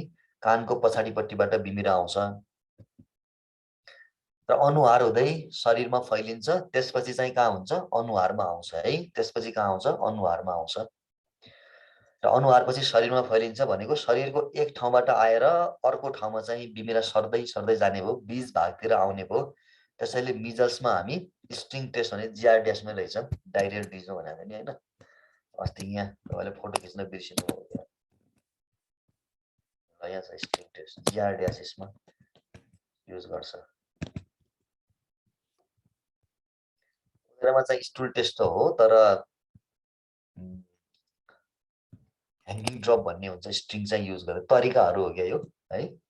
तपाईँहरूभन्दा ल्याबमा तर कहिले काहीँ हेरिराखेको हुन्छ। जिआरडियासिस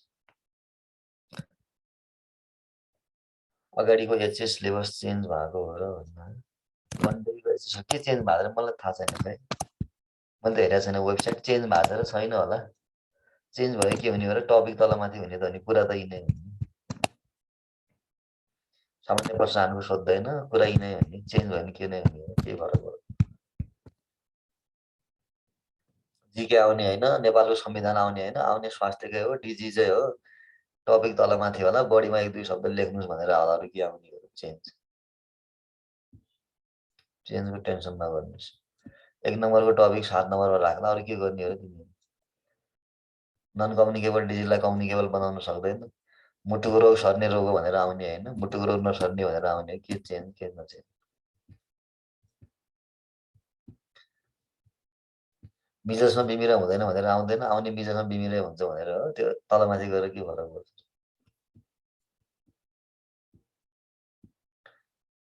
ल त्यस हामी इरेप्टिभ फेजमा कुरा गरिरहेको थियौँ होइन इरेप्टिभ फेजमा चाहिँ स्पेसली ऱ्यासेस आउँछ दोस्रो दिनमा रेन्जमा सोध्यो भने 2 देखि 4 दिनको फरकमा ऱ्यास आउँछ होइन ऱ्यासमा चाहिँ ऱ्यासहरू कानको पछाडिबाट अनुहार हुँदै पुरै शरीरभरि फैलिन्छ एउटा साइडबाट शरीरभरि फैलिन्छ भन्ने त्यसलाई हामी सेन्ट्रिफ्युगल भन्छौँ है एउटा साइडबाट शरीरभरि फैलिन्छ भने सेन्ट्रिफ्युगल भयो बिचमा आएर शरीरभरि फैलिन्छ भने सेन्ट्रिपिटल हुन्छ चिकन पक्समा चाहिँ सेन्ट्रिपिटल डिस्ट्रिब्युसन हुन्छ भने मिजल्समा चाहिँ सेन्ट्रिफ्युगल हुन्छ है भनेको एउटा कुनापट्टि आएर बिचतिर जान्छ सेन्ट्रिफ्युगल भयो बिचमा भनेको पेटतिर अथवा ट्रङ्कतिर आएर चारैतिर फैलिन्छ भने चाहिँ त्यसलाई सेन्ट्रिपिटल भन्छ चिकन पक्समा चाहिँ सेन्ट्रिपिटल मिजल्समा चाहिँ सेन्ट्रिफ्युगल भनेर याद गर्नु होला है सेन्ट्रिफ्युगल भनेर याद गर्नु होला नेसनल हेल्थ पोलिसी छैन त्यो त नभए पनि अलिअलि हेरिराख्नुपर्छ कि कमन कुराहरू त सिलेबसमा त एकदम लिमिटेड 2-4वटा प्रोग्रामहरू मात्र छ तर हामी पढाउने बेला कभर गर्ने गरी पढाउँछौँ है नेसनल हेल्थ पोलिसी नभए के भयो र नेसनल हेल्थ पोलिसी कहिले आएको थियो भन्ने क्वेसन आयो भने सिलेबसमा छैन तिमीले किन दियौ भन्ने त हेरिराख्ने नि अलिअलि अर्को चाहिँ म्याकुलो प्यापुलर ऱ्यास भन्ने हुन्छ होइन मिजल्समा चाहिँ म्याकुलो प्यापुलर ऱ्यास म्याक्युल भनेको छुँदा थाहा नहुने नन पाल्पेबल ऱ्यास भयो प्याप्युल्स भनेको चाहिँ छोयो भने थाहा हुने पाल्पेबल ऱ्यास भयो मिजल्समा चाहिँ केही ऱ्यासहरू पाल्पेबल केही ऱ्यासहरू नन पाल्पेबल हुन्छ अब तपाईँले स्किनमा पढ्नु हो भने चाहिँ 5 mm भन्दा कम ऱ्यास यस्तो भन्ने के हुन्छ होइन 0.5 mm भन्दा कम ऱ्यास भएका यस्ता यस्ता के भन्ने होला डेफिनेसन त्यो डेफिनेसन चाहिँ स्किनको लागि भयो यहाँ चाहिँ हामी बुझ्नको लागि के भन्छौँ भने छुँदा थाहा हुने ऱ्यासलाई प्याप्युल्स भन्ने पाल्पेट हुन्छ भने पाल्पेट हुँदैन तर देख्यो भने बिमिरा देखिन्छ भने चाहिँ म्याक्युल्स भन्छ मिजल्समा चाहिँ म्याकुलो प्यापुलर कुनै छुँदा थाहा हुने कुनै नहुने त्यस्तो बिमिरा आउँछ त्यसलाई चाहिँ म्याकुलो प्यापुलर ऱ्यास भन्ने होइन र अनुहारमा चाहिँ सानसानो बिमिराहरू आउँछ र छोयो भने अलिअलि थाहा पनि हुनसक्छ त्यसैले हामी के गर्छौँ भने अनुहारमा आउने बिमिरालाई चाहिँ अनुहारमा आउने जुन मिजल्सको बिमिरा छ अनुहारमा देखिने ग्रेन्स अफ साल्ट भन्ने शब्द प्रयोग गर्छ ग्रेन्स अफ साल्ट भन्छ चिकन पक्समा पनि कसै कसैले ग्रेन्स अफ साल्ट भनेर लेखा हुन्छ एउटा डब्लुएचओको पुरानो किताब छ प्राइमेरी हेल्थ केयर भन्ने त्यसमा चाहिँ लेखा तर कम्युनिटी मेडिसिनको धेरै जसो किताबहरूमा चाहिँ ग्रेन्स अफ साल्ट चाहिँ मिजल्सको अनुहारमा देखिने सानसानो बिमिरालाई भन्न सकिन्छ भनेर लेखा छ ग्रेन्स अफ साल्ट भनेर चाहिँ बिमिरा हो मिजल्सको अनुहारमा आउने बिमिरालाई ग्रेन्स अफ साल्ट पनि भनिन्छ भनेर छ अर्को छ dusky red rash dusky red rash भनेको पुरै रातो हुन्छ छाला मुनि चाहिँ पुरै रातो भएको हुन्छ त्यस्तोलाई हामी डस्की रेड रेस भन्छौँ है र बिमिरा आएको 3 देखि 4 दिनमा सामान्यतया बिमिराहरू हराएर जान्छ तर कम्प्लिट डिस्कलरेसन अफ स्किन छाला पुरै नर्मल हुनको लागि चाहिँ 2 महिना लाग्छ है तुरुन्तै हुँदैन डिस्कलरेसन हुनको लागि 2 महिना लाग्छ तर ड्रेस डिसेपियर चाहिँ 3 देखि 4 दिनमा भइहाल्छ ल यसमा याद गर्नुपर्ने भने 3C एउटा कप्लिक्स स्पोर्ट एउटा सेन्ट्रिफ्युगल डिस्ट्रिब्युसन म्याकुलो प्यापुलर डस्की रेड र कानको पछाडिपट्टिबाट बिमिरा आउँछ भन्ने यति हो याद गर्नुपर्ने र कम्प्लिकेसन स्टेज भन्ने हुन्छ कम्प्लिकेसन अहिले छुट्टै पढाउँला next one is the diagnosis अर्को छ डायग्नोसिस सेन्ट्रिपिटल र सेन्ट्रिफ्युगलको बारेमा भने त अघि सेन्ट्रिपिटल सेन्ट्रिफ्युगल भनेर 8-9 क्लासमा साइन्सको किताबमा दिएको हुन्छ त्यो फोटो सम्झिनुहोस् अथवा त्यो फोटो हेर्नुहोस् होइन एउटा साइडबाट चाहिँ बिचतिर गइरहेछ भने सेन्ट्रिफ्युगल भन्ने कान चाहिँ साइड भयो कि शरीरको छेउछाउ भयो छेउछाउबाट शरीरको बिग भागतिर गएको छ भने सेन्ट्रिफ्युगल भयो। शरीरको बीज भाग भनेको पेट पछाडिपट्टि होइन, छातीतिर यस्तोतिर सुरुमा आयो, अनि त्यसबाट चाहिँ टाउकोतिर पनि गयो, खुट्टातिर पनि गयो, छेउछाउतिर गयो भने चाहिँ सेन्ट्रिपिटल भन्ने। मिजल्समा कानको पछाडि भने छेउछाउ भयो, छेउछाउबाट आएर पेटतिर आउँछ रेस्ट भन्यो भने सेन्ट्रिफ्युगल भयो। चिकन पक्समा सुरुमा पेटमा पछाडि ब्याकमा यस्तोमा आउँछ बीज भागतिर, अनि त्यसपछि टाउकोमा खुट्टातिर जान्छ, सेन्ट्रिपिटल भयो। बीजबाट वरिपरि घुम्यो भने सेन्ट्रिपिटल, वरिपरिबाट बीजतिर गयो भने सेन्ट्रिफ्युगल। पेन हुन्छ कि हुँदैन भनेको छ। मिजल्समा चाहिँ त्यस्तो पेन लेखेको हुँदैन। चिकन पक्समा चाहिँ पेन, इरिटेसन, बर्निङ यस्तो भन्ने शब्द प्रयोग गर्छ। मिजल्समा चाहिँ पेन भन्ने मैले पढेको छैन, कहीँ छ भने भन्नुहोस्। चिकन पक्समा चाहिँ हुन्छ है। चिकन पक्सको रेस्टमा चाहिँ चिकन पक्स अहिले पढाउँला नि, चिकन पक्स पढ्ने कि मिजल्स पढ्ने हो एकैचोटि नभन्नुहोस् नयाँ साथीहरू। चिकन पक्स त पढ्नै बाँकी छ नि। चिकन पक्सको सबै अहिले पढ्यो भने ठिकै छ, चिकन पक्स नपढाउँला नि त होइन, अहिले त आइसक्यो सबै नपढ्यो। डायग्नोसिसमा चाहिँ बिमिरा आउने बित्तिकै ए तिमीलाई त दादरा भयो भन्नु हुँदैन, लाज होला होइन, लोकसेवा त परेको कुरा हो। त्यसैले शरीरमा चाहिँ म्याकुलोप्यापुलर र्यास छ अनि फिभर छ भने त्यसलाई दादुरा नभन्ने, दादुरा जन्य रोग भन्ने। युजली बच्चाहरू हुन्छ होइन, 14 वर्षभन्दा मुनिको। अनि दादुरा जन्य रोग भन्नको लागि 3C सिम्पटम्स पनि हुनु पर्यो, फिभर पनि हुनु पर्यो, अनि शरीरमा म्याकुलोप्यापुलर र्यास पनि हुनु पर्यो। त्यस्तो केसलाई चाहिँ दादुरा जन्य रोगको बिरामी भन्ने। आजभोलि दादुरा मात्रै भनिँदैन, दादुरा वा रुबेला जन्य रोग भनिन्छ, दुईटै शङ्का गर्ने। अनि तिनीहरूको चाहिँ सेरम स्याम्पल कलेक्सन गर्नुपर्छ, ब्लड स्याम्पल कलेक्सन गर्ने। अब तपाईँहरूले होइन त्यतिखेर मान्छेहरू आइहाल्छ, त्यो टिममा काम हुन्छ। ब्लड स्याम्पल कलेक्सन गरेर इम्युनोग्लोबुलिन याम टेस्ट गरिन्छ है। दुईटाको विरुद्ध गरिन्छ, मिजलको विरुद्ध पनि गरिन्छ, रुबेलाको विरुद्ध पनि गरिन्छ। अनि जुन पोजिटिभ आयो त्यही हो डिजिज भनेर भनिन्छ। कि त मिजल पोजिटिभ आउँछ कि त रुबेला पोजिटिभ आउँछ है। तर रुबेला मिजल लाइक केस चाहिँ हुनु पर्यो। अब तपाईँले भेजिकल्सहरू छ शरीरमा, पानी भरेको बिमिरा छ, मिजल भनेर पठाइदिनु भने त आउँदै आउँदैन। त्यसैले मिजल्स लाइक इलनेस चाहिँ हुनु पर्यो, 3C हुनु पर्यो, ज्वरो हुनु पर्यो, र्यास चाहिँ म्याकुलोप्यापुलर हुनु पर्यो, भेजिकल्स अथवा अरू कुनै र्यास हुनु भएन। त्यस्तो भयो भने सेरम स्याम्पल कलेक्सन गरेर आइजिएम टेस्ट गर्न सकिन्छ, त्यसबाट सजिलै मिजल डायग्नोसिस गर्छ। सर्भिलेन्सको लागि पनि यही टेस्ट गर्छ, डायग्नोसिसको लागि पनि यही टेस्ट गर्छ। हामी कहाँ गर्ने भनेको कमन टेस्ट यही हो है। अब भाइरल डिटेक्सनहरू पनि हुन्छ, नहुने त होइन, युजली नट। अर्को छ ट्रिटमेन्ट, उपचार। भाइरल डिजिज हो, सबैलाई थाहा छ, नो स्पेसिफिक ट्रिटमेन्ट हुँदैन है। औषधि दिएर निको हुने भए त प्रब्लमै थिएन नि होइन। त्यसैले औषधि चाहिँ हुँदैन मिजल्सको। आइएमसिए गाइडलाइनले मिजलको बिरामी आयो भने 3 किसिमले उपचार गर्नुहोस् भनेको छ। आइएमसिएमा मिजल पढ्दैनौँ, यही नै हो है। आइएमसिए गाइडलाइनले चाहिँ मिजल्सको बिरामीलाई 3 किसिमले ट्रिटमेन्ट गर्न सकिन्छ भनेको छ। र मिजलको शङ्का लागेमा 3 महिनाभित्रको हिस्ट्री लिनुपर्छ भनेको छ है। 3 महिना अगाडि कतै मिजल्स भएको थियो भनेर सोध्नुपर्छ कि।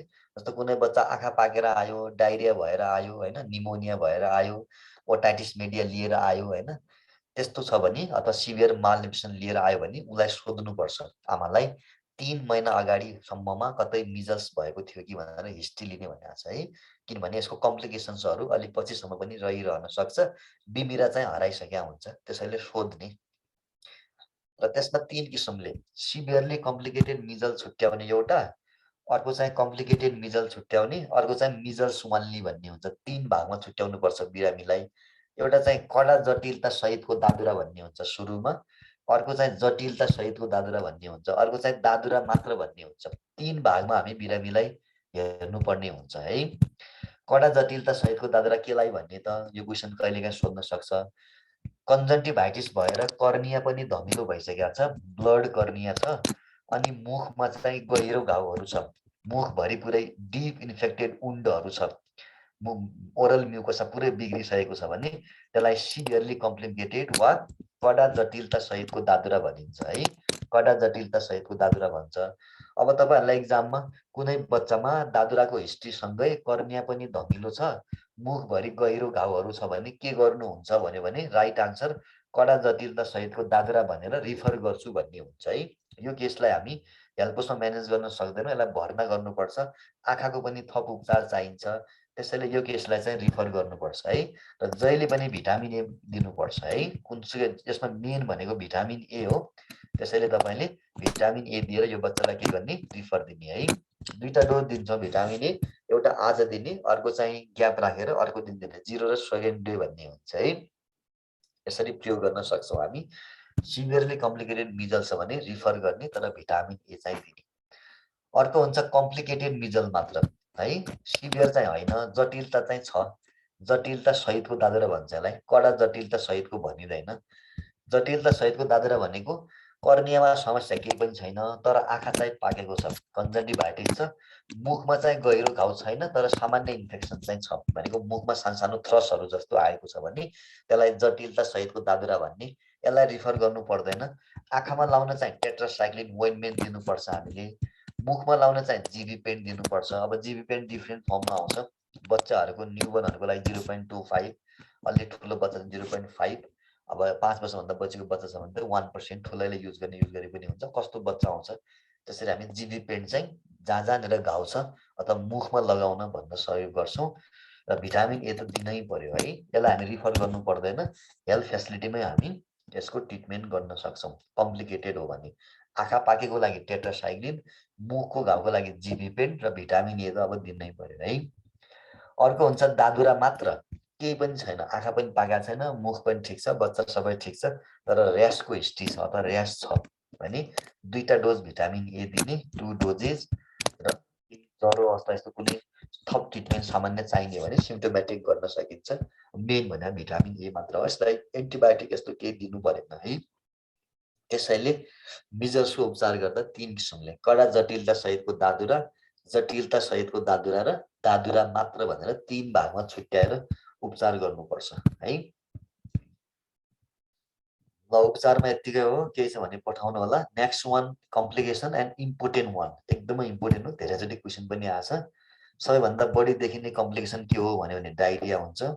बच्चा मर्ने प्रमुख कम्प्लिकेसन के हो भन्ने क्वेसन आने निमोनिया वा ब्याक्टेरियल इन्फेक्सन। ब्याक्टेरियल इन्फेक्सनमा स्पेसली निमोनिया नै हुन्छ, सिभियर ब्याक्टेरियल इन्फेक्सन हुनसक्छ स्पेसली पोस्ट मिजल केसहरूमा।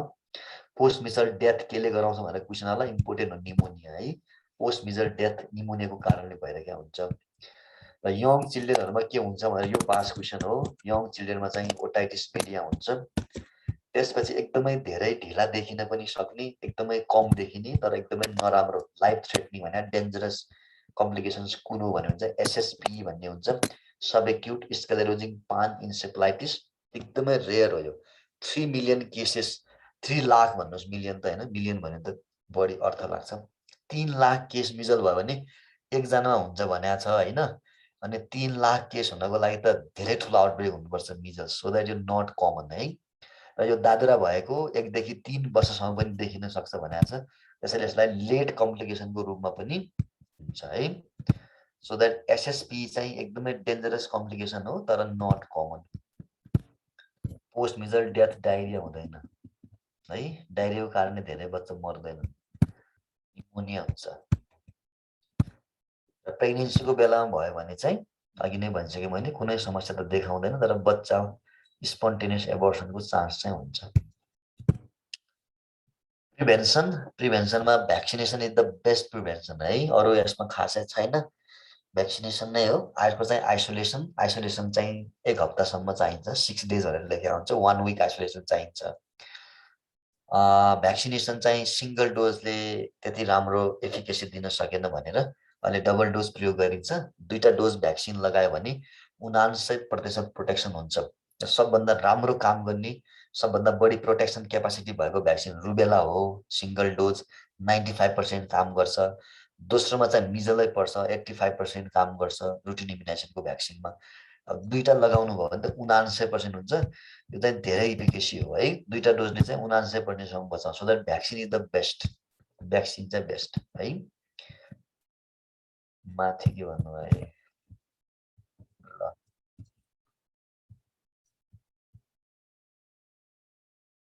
कम्प्लिकेसन वाला कि कुन माथि?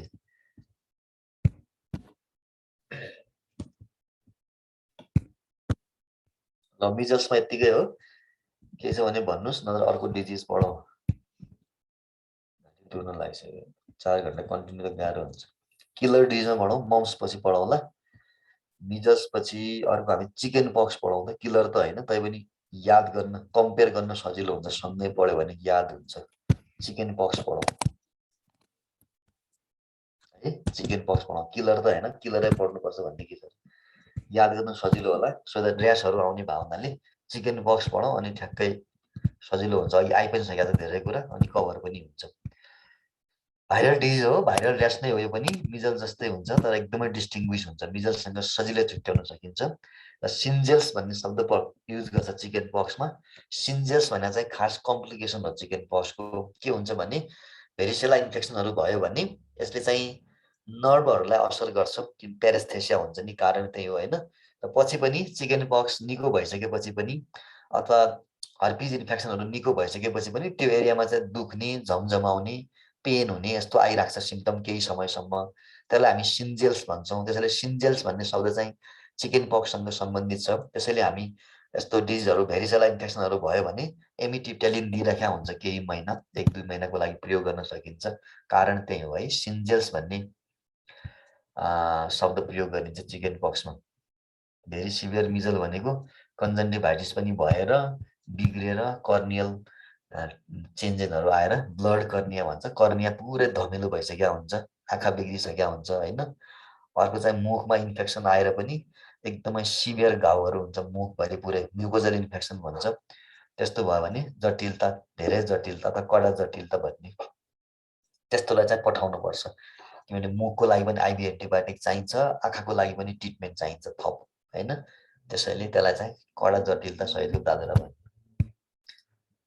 कज बाई भेरिसेला जोस्टर भाइरस भिजेडभी भन्छ भिजेडभीको डिफ्रेन्ट फर्म हुन्छ ह्युमेन अल्फा हर्पिज भाइरस 3 भन्ने हुन्छ यसले चाहिँ चिकन पक्स गराउँछ है ह्युमेन अल्फा हर्पिज भाइरस पनि भन्छ नत्र भेरिसेला जोस्टर भाइरस भने पनि हुन्छ है भेरिसेला जोस्टर भाइरस वा अर्को नाम चाहिँ ह्युमेन अल्फा हर्पिज भाइरस यो अहिलेसम्मका धेरै भाइरसहरू हामीले आरएनए भनेको थियो यो चाहिँ डिएनए भाइरस हो है त्यसरी त डिएनए भाइरस र युजली बच्चाहरूमा बढी हुन्छ यो डिजिज 10 देखि 16 वर्ष हो अझै युजली 10 इयर्स एराउन्डको बच्चाहरूमा भनेको स्कुल चिल्ड्रेनमा एकदम धेरै हुन्छ त्यसैले क्वेसन पनि आएको छ एकचोटि हस्टेलमा चिकन पक्स भन्ने के गर्नुहुन्छ भनेर चिकन पक्स भएको बच्चालाई आइसोलेट गर्ने हो यसमा अरू के गर्न सकिँदैन होइन र सब क्लिनिकल केसेस पनि हुन्छ यसमा नहुने होइन क्लिनिकल केसेस पनि हुन्छ क्यारियर भन्ने चाहिँ हुँदैन तर सिन्जेल्स चाहिँ हुन्छ दुख्न चाहिँ भइरहेको छ र एकैचोटि चिकन पक्स भयो भने लामो समयसम्म इम्युनिटी दिन्छ ड्युरेबल भनेको लगभग लाइफ लङ जस्तै हो तर ड्युरेबल किन लेखेको भने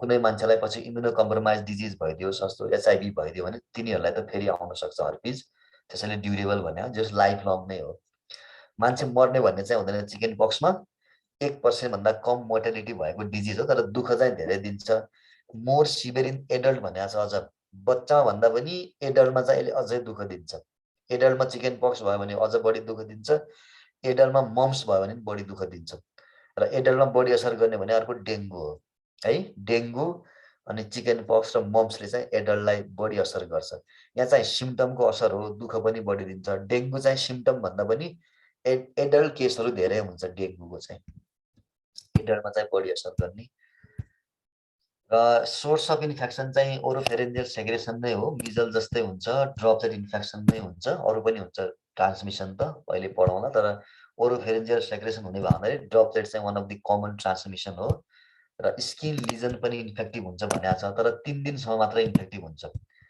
पानी भरिएको बिमिरा भेजिकल्स भन्छौँ हामी त्यसलाई भेजिकल्स चाहिँ 3 दिनसम्म मात्र इन्फेक्टिभ हुन्छ त्यसपछि सुक्यो भने क्रस्टहरू स्क्याप्सहरू चाहिँ नन इन्फेक्टिभ हुन्छ है भेजिकल्सहरू भित्रको पानी 3 दिनसम्म बडीमा इन्फेक्टिभ हुन्छ त्योभन्दा बढी चाहिँ इन्फेक्टिभ हुँदैन इक्जाममा कहिले क्वेसन होला स्क्याप्स चाहिँ इन्फेक्टिभ हुँदैन है फेरि सुकिसक्यो भने चाहिँ इन्फेक्टिभ हुँदैन है फ्लुइड चाहिँ कन्ट्याक्टबाट पनि सर्छ यो नसर्ने होइन तर 3 दिनभित्रमा हुनु पर्यो 3 दिनसम्मको भेजिकुलर फ्लुइड इन्फेक्टिभ हुन्छ भनेको छ त्यसपछि सुक्न लाग्यो भने सुकिसकेपछि त स्क्याप्स आर नन इन्फेक्टिभ स्पेक्सले केही पनि गर्दैन है र विन्टर सिजनमा देखिन्छ यो पनि अघि पनि भनेको थिएँ हामीले सिजनल जस्तै के अरे मिजल्स जसरी चिसोमा बढी देखिन्छ चिकन पक्स पनि बढी चिसोमै देखिने रोग हो र महामारी पनि हुन्छ है 2019मा नोबेल प्राइजमा महामारी रिपोर्ट भएको छ यसको 2 देखि 5 वर्षको फरकमा चिकन पक्सको महामारी पनि फैलिन सक्छ। 2 to 5 इयर्स हो। मिजलको चाहिँ 2 to 3 इयर्स, चिकन पक्स चाहिँ 2 to 5 इयर्स।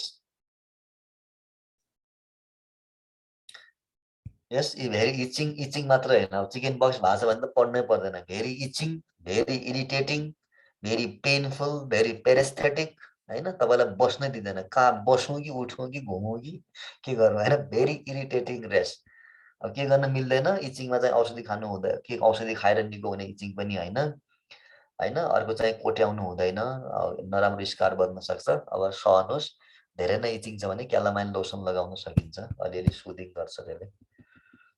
चिकन पक्स एकदम नराम्रो रोग हो है, मार्ने त होइन, तर दुःख चाहिँ यस्तो दिन्छ कि भएको मान्छेलाई भन्दा। र मोड अफ ट्रान्समिसन सोध्यो भने फिको ओरल भन्छ ड्रपलेट नै हो भने, अथवा डाइरेक्ट कन्ट्याक्ट भेजिकुलर फ्लुइडबाट पनि सर्छ है। अब पर्सन टु पर्सन कन्ट्याक्ट पनि हुने भयो त्यसरी।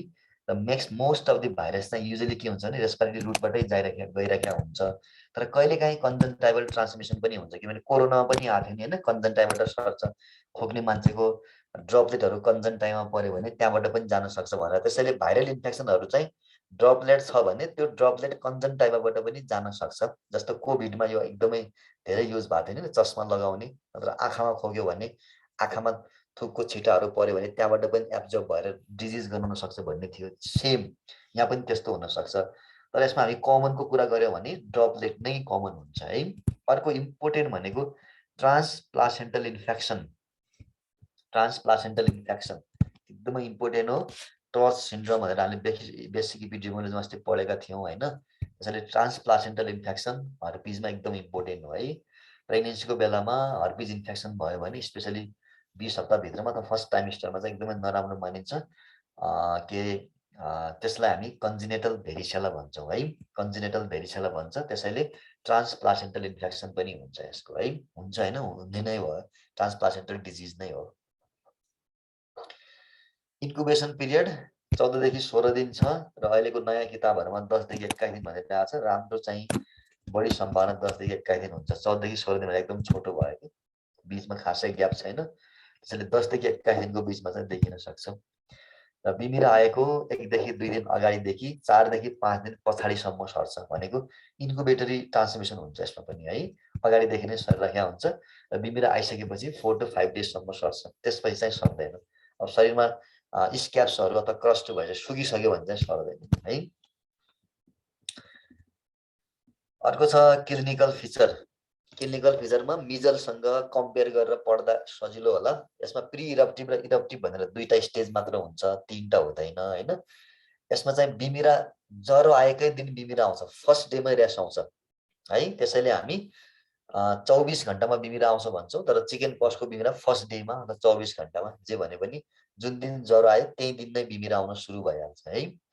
र प्रि इरप्टिभ स्टेजमा पेरेस्थेसिया मेजर फिचर हो। बिमिरा आउनुभन्दा अगाडि पुरै जिउ पोले जस्तो हुन्छ, दुखे जस्तो हुन्छ, के भएको आइडेन्टिफाई गर्न सकिँदैन। ज्वरोसँग जिउ पोलिरहेछ भने पुरै जिउ पोलिरहेछ, पुरै पेरेस्थेसिया छ भने बुझ्नुपर्छ कतै बिमिरा आउँछ कि भनेर है।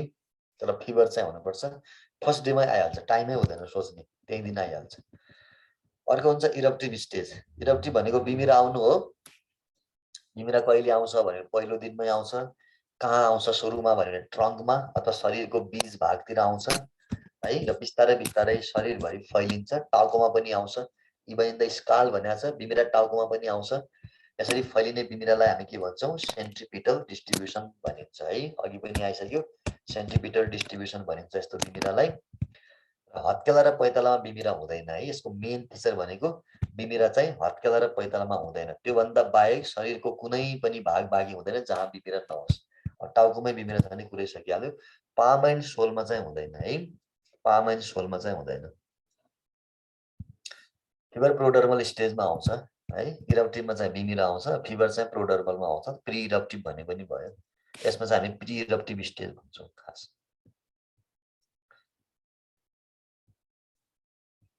पाम र सोलमा चाहिँ बिमिरा हुँदैन है, यो चाहिँ यसको फिचर हो। त्योभन्दा बाहेक टाउकोमा समेत बिमिरा हुन्छ, स्कालमा पनि बिमिरा हुन्छ। र ऱ्यासेसहरू शरीरभरि बराबर रूपमा फैलिएको हुन्छ, सबै ठाउँमा उत्तिकै ऱ्यासहरू हुन्छ। त्यसलाई हामी सिमेट्रिकल डिस्ट्रिब्युसन भन्छौँ है। बिमिराहरूको सिमेट्रिकल डिस्ट्रिब्युसन हुन्छ, खुट्टादेखि टाउकोसम्म बिमिरा उस्तै उस्तै हुन्छ लगभग लगभग। That is called the symmetrical distribution. अर्को चाहिँ के हुन्छ भने फ्ल्याक्सर सर्फेसमा बढी बिमिरा आउँछ। फ्ल्याक्सर भनेको एनाटोममा आएको होला, फ्ल्याक्सर र एक्सटेन्सन भन्ने हुने भयो होइन। एक्सटेन्सन भनेको चाहिँ तन्काउने साइडतिर, फ्ल्याक्सर भनेको खुम्च्याउने साइडतिर बढी बिमिरा आउँछ। शरीरका खुम्च्याउने भागहरू जुन छ भनेको हातको पनि जस्तो माथि सेन्ट्रल पार्टतिर लग्ने भाग हो भने फ्ल्याक्सर सर्फेसहरूतिर चाहिँ बढी बिमिराहरू देखिन्छ। र बिमिराहरू भेजिकुलर हुन्छ। पानी भरिएको बिमिरालाई के भन्छ भन्ने क्वेसनै आछ एकचोटि। भेजिकुलर र्यासहरू हुन्छ। यो चाहिँ मेन फिचर हो है। चिकन पक्सको मुख्य फिचर नै पानी भरिएको बिमिरा हो। पानी भरिएको बिमिरा जबसम्म छैन तबसम्म चिकन पक्स भन्न पाइँदैन। भेजिकुलर र्यास चाहिँ मेन हो। अर्को हुन्छ पिलियोमर्फिजम, पोलिमर्फिजम भन्छ होइन। पोलिमर्फिजम भनेको के हो भने पोली भने मल्टिपल, मर्फिजम भने स्ट्रक्चर होइन। धेरै स्ट्रक्चरको बिमिराहरू देखिन्छ भने कुनै कुनै चाहिँ भर्खर आइराखेका हुन्छ, म्याक्युल जस्तो हुन्छ, कुनै चाहिँ छुने भइसकेका हुन्छ, प्याप्युल हुन्छ, कसैमा पानी भरिसकेका हुन्छ, भेजिकल हुन्छ, कोही चाहिँ सुकिसकेका हुन्छ, क्रस्ट हुन्छ, कसैमा त सुकेर बोक्रा पनि आइसकेका हुन्छ, स्क्याप्स हुन्छ। त्यसैले यसलाई हामी पिलियोमर्फिजम भन्छौँ। इम्पोर्टेन्ट हो पिलियोमर्फिजम अथवा पोलिमर्फिक र्यास केमा हुन्छ भने चिकन पक्स याद गर्नु होला। अर्को हुन्छ ड्यू ड्रप। ड्यू भनेको आउने, ड्रप भने हराउने। कुनै र्यास चाहिँ भर्खर आइरहेको हुन्छ, सुरुमा आएको पेटतिरको र्यास चाहिँ सुकिसकेका हुन्छ, that is called the dew drop rash. यसलाई कसैले रोज प्याटल र्यास पनि भन्छन् है, rose petal or dew drop rash. र प्रेग्नेन्सीको बेलामा के अरे भेरिसेला इन्फेक्सन भयो भने बच्चामा हुने कन्डिसनलाई कन्जेनिटल भेरिसेला भन्छ। यसमा चाहिँ छुट्टै सिम्पटम्सहरू देखिन्छ है। कन्जेनिटल भेरिसेलामा चाहिँ यस्तो र्यासेसहरू आउने त्यस्तो भन्ने चाहिँ हुँदैन। कन्जेनिटल भेरिसेलामा कन्जेनिटल भेरिसेला भयो भने के हुन्छ भन्ने क्वेसन आयो भने यो तपाईँ लेख्न सक्नुहुन्छ है। कन्जेनिटल भेरिसेला बच्चामा भयो भने क्युटेनियस स्कारिङ, शरीरमा घाउहरू भएको, क्युटेनियस लिजनमा चाहिँ स्कार भएको बच्चा जन्मिन्छ। लो बर्थ वेट त कमनै भइहाल्यो भाइरल इन्फेक्सनमा। माइक्रोअप्थेल्मिया, आँखा सानो भएको बच्चा जन्मिन्छ।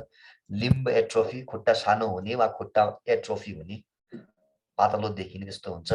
माइक्रोसेफाली, टाउको सानो हुने त ब्रेन कम भएको बच्चा जन्मिन्छ। डिफनेस, कान नसुन्ने बच्चा जन्मिन्छ। अब कसैमा क्याट्रेक्ट पनि हुन सक्छ। क्याट्रेक्ट चाहिँ रुबेलामा हुन्छ होइन। So that these are the features of congenital varicella. Important हो है, नसोधे पनि कन्जेनिटल हुन्छ भन्ने चाहिँ थाहा पाउनु होला है। ल यो फिचर्सहरू चाहिँ केमा पर्छ, कन्जेनिटल भेरिसेलामा पर्छ। यो चाहिँ अब सिम्पटम भन्दा पनि कम्प्लिकेसन जस्तो भयो कि है। आँखा सानो भएको होइन, अकुलर प्रब्लमहरू भएको बच्चा, कम तल भएको, क्युटेनियस स्कारिङ भएको, खुट्टामा समस्या भएको, अनि त्यसपछि माइक्रोसेफाली होइन, ब्रेन पनि राम्रो डेभलप नभएको, कान नसुन्ने त्यस्तो बच्चाहरू चाहिँ देखिन सक्छ है। यो चाहिँ कन्जेनिटल भेरिसेला हो। स्पेसली पिरियड अफ अर्ग्यानोजेनेसिस फर्स्ट टाइमस्टर भयो भने अझै बढी समस्या देखिन्छ है। ल यसको सिम्पटम्सहरू यतिकै हो। यसमा पनि 4-5वटा कुरा याद गर्नुहोस् है। अघि भयो पोलियोमर्फिज याद गर्नुहोस्, एउटा भेजिकुलर र्यास याद गर्नुहोस्, सेन्टिपिटल याद गर्नुहोस्, ड्यू ड्रप याद गर्नुहोस्, रोज पेटल याद गर्नुहोस् होइन। कहिलेकाहीँ गाह्रो सोधिहाल्यो भने त्यति हो यसमा मेन भने। अर्को छ डायग्नोसिस। डायग्नोसिसमा चाहिँ सबभन्दा राम्रो सजिलो सबैले गर्ने भने क्लिनिकल हो है। हामी यसमा भेरिसेला डायग्नोसिस गर्नको लागि अथवा चिकन पक्स डायग्नोसिस गर्नलाई पिसिआर टेस्ट गर्दैन। र इक्जाममा सोधिहाल्यो भने पिसिआर चाहिँ सबभन्दा बेस्ट डायग्नोसिस हो। भेजिकुलर फ्लुइड लिएर हामी सजिलै भिजेड डिटेक्सन गर्न सक्छौँ, तर यो गरिँदैन। भेरिसेला जोस्टर इम्युनोग्लोबुलिन याम पनि हेर्न सकिन्छ। जिम्सा स्टेन भन्ने हुन्छ। जिम्सा त मलेरिया पनि गर्छ, अरू र्यास डिजिजमा पनि गर्छ, यसमा पनि गर्छ। भेरिसेला जोस्टर डिएनए टेस्ट हुन्छ। थुप्रो जाँचहरू गर्न सकिन्छ, तर यो खालि लेख्नको लागि मात्रै भयो होइन। प्र्याक्टिकली काम लाग्ने भने तपाईँहरूलाई र इक्जाममा सोध्न सक्ने भने चाहिँ फिचर्सहरू हो। फिचर एकदमै याद गर्नु होला है।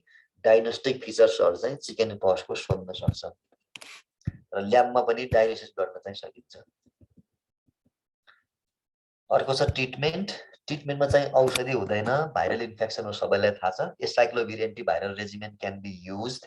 एसाइक्लोभिर पनि स्पेसिफिक ड्रग्स चाहिँ होइन, तर युज गर्न सकिन्छ, तर 72 घण्टाभित्र दिइसक्नुपर्छ। ढिला गऱ्यो भने यसले काम गर्दैन। जति सक्दो चाँडो दिएको राम्रो हो, तर यसले निको हुने चाहिँ होइन, सिभिरिटी चाहिँ घटाउँछ। तर अब अलिक महँगो हुने भावनाले दिइराख्नुपर्छ भन्ने छैन। कसैले खान्छ भने नो प्रब्लम, तर एकदम चाँडो दिनुपर्छ। ढिला दियो भने यसको रोलै हुँदैन है। सिभिरिटी रिड्युस गर्नको लागि एसाइक्लोभिरको रोल चाहिँ हुन्छ है। स्मल पक्समा पनि सेन्ट्रिफ्युगल हुन्छ। स्मल पक्समा त पढ्नु पर्दैन। स्मल पक्स सिलेबसमा छैन, मैले धेरै हेरे पनि छैन। आज स्मल पक्स खासै पर्दैन, नट अ प्रब्लम है। स्मल पक्समा चाहिँ मिजल लाइक प्रेसरहरू हुन्छ, तर भेजिकल अलिअलि हुन्छ, नहुने त होइन, तर अलि डिस्ट्रिब्युसन चाहिँ अलिक फरक हुन्छ, सेन्ट्रिफ्युगल टाइप हुन्छ। अर्को चाहिँ ट्रिटमेन्ट भनेको क्यालामाइन लोसन हो, एकदमै इम्पोर्टेन्ट है। क्यालामाइन लोसन चाहिँ सुदिङ एजेन्टको रूपमा काम गर्छ। यसले सजिलो पार्छ। अझ एकजना साथीले भन्दै हुनुहुन्छ 4 दिन मात्र भएको छ भने, धेरै गाह्रो भएको छ बस्न उठ्न भने, चिकन पक्स भएर सुदिङ एजेन्टको रूपमा क्यालामाइन लोसन लाउन सक्नुहुन्छ। त्यसले चाहिँ शीतल गर्छ। हेल्थ पोस्टमा टन्नै पाइन्छ यो क्यालामाइन लोसन। तपाईँहरूले युज गर्ने भने यही हो क्यालामाइन लोसन, एकदम धेरै। अर्को चाहिँ दुखाइ कम गर्नको लागि तपाईँ औषधि पनि खान सक्नुहुन्छ। एनएसएआइडी जुनसुकै युज गरे पनि हुन्छ, तर एस्पिरिन कहिले पनि खानु हुँदैन है। कुनै पनि, यसमा मात्र होइन, कुनै पनि भाइरल इन्फेक्सनमा एस्पिरिन खानु हुँदैन। यसले चाहिँ रेज सिन्ड्रोम गराइदिन्छ, भनेको हेपाटिक इन्सेफेलोप्याथी गराउँछ, लिभरमा समस्या गराउँछ। त्यसले गर्दाखेरि मेटाबोलिक बाइप्रोडक्टहरू, टक्सिनहरू चाहिँ ब्लड ब्रेन पास गरेर ब्रेनमा पुग्छन् अनि इन्सेफेलोप्याथी हुन्छ। त्यसैले एस्पिरिन चाहिँ भाइरल इन्फेक्सनमा कहिले पनि दिनु हुँदैन। जस्तो डेङ्गुमा पनि दिँदैन, कुनैमा दिँदैन एस्पिरिन। सामान्य एनएसएआइडी तपाईँ खान सक्नुहुन्छ। दुखाइ भए पनि नभए पनि टिडिएस 2-3 दिनसम्म खायो भने त्यसले अलि रिलिफ गर्छ। नेभर प्लिक द बिस्टर होइन, कहिले पनि फोका फुटाउनु हुँदैन, एकदमै इम्पोर्टेन्ट हो है। फोका चाहिँ यसको मात्र होइन, शरीरमा जेको पनि फोका भने फुटाउनु हुँदैन, भेरी सिम्पल है। तपाईँको बनको फोका होस्, चाहे चिकन पक्सको होस्, अरू कुनै पक्स डिजिजको होस्, फोका कहिले पनि फुटाउनु हुँदैन। यसमा दुईटा प्रब्लम हुन्छ। बच्चामा फोका फुट्यो भने हेमोरेज हुन्छ, धेरै ऱ्यासहरू हुन्छ त्यसले गर्दा। अर्को चाहिँ फोका फुट्यो भने सेकेन्डरी इन्फेक्सन हुन्छ। अर्को फोका फुट्यो भने अनुहारको, स्पेसली अनुहारको चाहिँ ब्लिस्टरहरू फुट्यो भने त्यसले पर्मानेन्ट स्कार गराउँछ अनि कस्मेटिक ड्यामेज हुने भयो कि त्यो पनि नराम्रो भयो नि होइन, नराम्रो देखिन्छ। त्यसैले ब्लिस्टरहरू सकेसम्म बचाउनुपर्छ।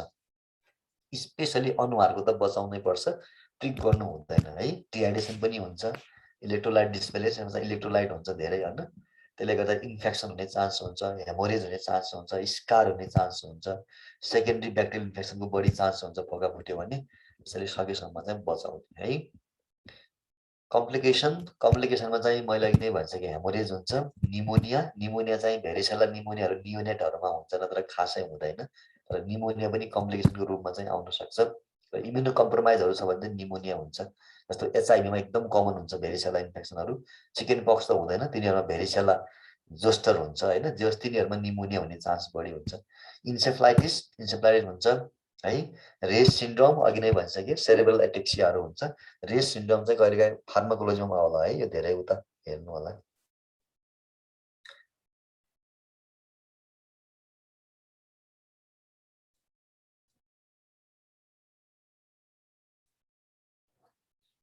ल यत्तिकै हो साथीहरू। प्रिभेन्सन, चिकन पक्सको प्रिभेन्सनमा केस नोटिफिकेसन, सर्भिलेन्स, कहिलेकाहीँ आउटब्रेक हुन्छ भनेर एकदम विचार गरिराख्नुपर्छ।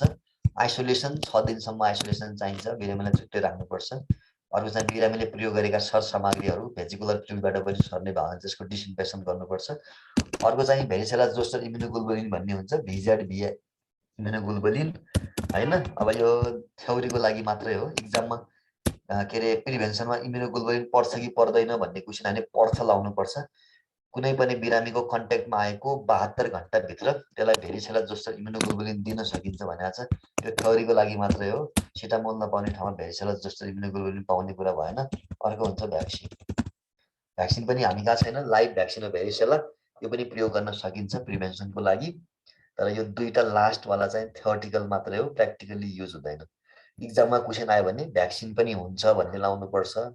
भेरिसेला जोस्टर इम्युनोग्लोबुलिन 72 घण्टाभित्र दिइसक्नुपर्छ, कन्ट्याक्टमा आएको 72 घण्टाभित्र। कसै चिकन पक्सको बिरामीलाई भेटेर आयो अथवा कन्ट्याक्ट भयो भने त्यो मान्छेलाई इम्युनोग्लोबुलिन पनि दिन सकिन्छ। भ्याक्सिन त लाइभ भ्याक्सिन युजै गर्छ धेरै देशहरूमा। धेरै देशहरूमा चाहिँ यो भ्याक्सिन एमएमआरभी भनेर आउँछ, हामी कहाँ चाहिँ एमआर मात्र आउँछ हैन। त्यसैले भ्याक्सिनेसन पनि राम्रो प्रिभेन्सन पर्छ। ल चिकन पक्समा यतिकै हो।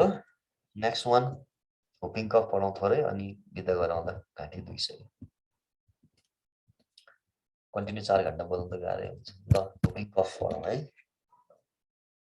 के छ तपाईहरुको? हुपिङ कफ अलिअलि पढाउँ 5-7 मिनेट अनि भोलि यसमा कन्टिन्यू गरौँ। ल्याब टेस्टमा चाहिँ भेरिसेला जोस्टर डिएनए टेस्ट भन्ने हुन्छ, जिम्साइस्टेन भन्ने हुन्छ, पीसीआर टेस्ट भन्ने हुन्छ, भेजिकुलर फ्लुइडमा डिएनए डिटेक्सन भन्ने थुप्रो टेस्टहरू गर्छ है। त्यो ल्याबको लागि चाहिँ चिकन पक्सको ल्याब टेस्ट इम्पोर्टेन्ट छैन, तर तपाईहरुले इम्पोर्टेन्ट चाहिँ के भने चिकन पक्समा चाहिँ डायग्नोस्टिक फिचर तपाईहरुको ल्याब जस्तै हो के। पेरिफेरल लेभलमा त हामी कहाँ पीसीआर टेस्ट गर्छौं त नि है। तपाईहरुलाई इम्पोर्टेन्ट भनेको चाहिँ पोलिमर्फिजम, सेन्टिपिटल डिस्ट्रिब्युसन, भेजिकुलर र्यास, रोज पेटल र्यास यस्तो भन्ने, dew drop rash, scabs formation यस्तो भन्ने चाहिँ बढी इम्पोर्टेन्ट भयो क्या। Symmetrical distribution of rash, flexor surface rash हैन। अनि त्यसपछि absence of rash in palm and sole यस्तो मोर इम्पोर्टेन्ट भयो क्या तपाईहरुको लागि चाहिँ। तपाईहरुलाई पीसीआर टेस्ट भन्ने सोध्दैन। कहिलेकाहीँ सोध्यो भने थाहा पाइराखे मात्रै हो, तर तपाईहरुलाई सोध्ने भने डायग्नोसिसमा चाहिँ धेरै जसो के सोध्छ भने डायग्नोस्टिक फिचर सोध्छ क्या। Diagnostic feature prevention. ल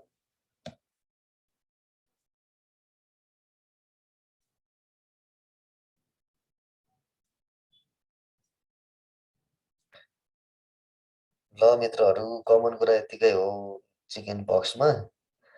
चिकन पक्समा पीएचडी गर्न मन लाग्दैन, जति पढे नि हुन्छ क्या, के टेन्सन लिएर। चिकन पक्सको मात्रै डाक्टर हुने कि।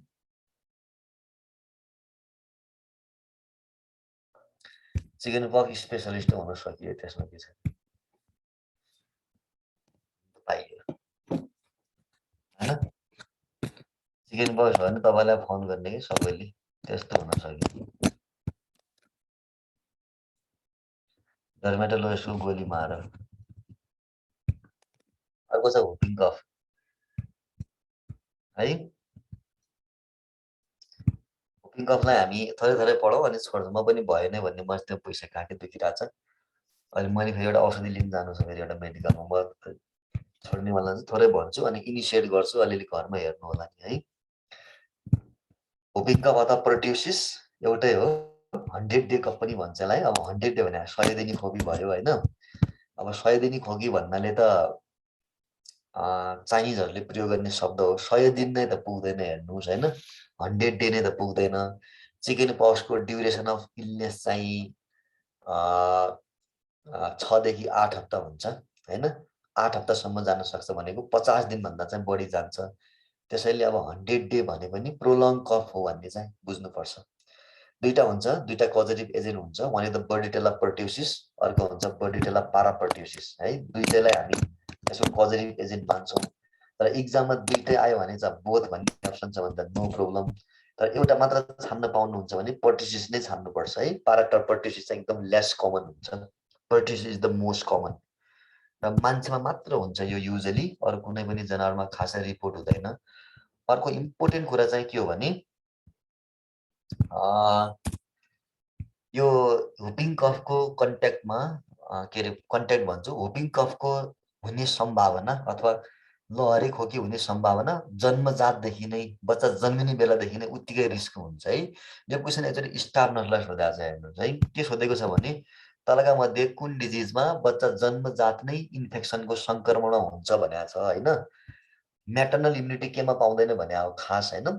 हुपिङ कफमा चाहिँ के हुन्छ भने आमाबाट इम्युनिटी खासै आउँदैन है। त्यसैले childrens are susceptible of infection from birth भन्छ कि यसमा। यो त एकदम इम्पोर्टेन्ट हो। यसमा जन्मजात नै बच्चाहरूलाई हुपिङ कफ सुरु हुन सक्छ है। जन्मियो भने पनि जन्मिएपछि चाहिँ नि उनीहरूलाई जतिखेर पनि रोग लाग्न सक्छ है। त्यसैले हामी जन्मजात नै कुन डिजिजको सङ्क्रमणको चान्स हुन्छ भने अब अरू पनि होला है। फेरि अरूसँग मैले किलर डिजिजसँग कम्पेयर गरेको हो, सो द्याट हुपिङ कफ चाहिँ राइट हुन्छ। त्यसमा म्याटर्नल इम्युनिटी आउँदैन यसको। आमाबाट बच्चामा हुपिङ कफको विरुद्ध इम्युनिटी चाहिँ आउँदैन है।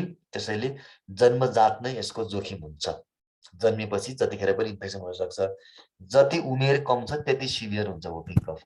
उमेर जति जति बढ्दै गयो त्योभन्दा बढी चाहिँ कम असर पनि कम कम गयो। जस्तो हामीलाई वुपिङ कफ भने मर्ने सम्भावना हुँदैन, खोकी त लाग्ला आफ्नो ठाउँमा छ, तर सिभिरिटी चाहिँ हुँदैन त्यस्तो।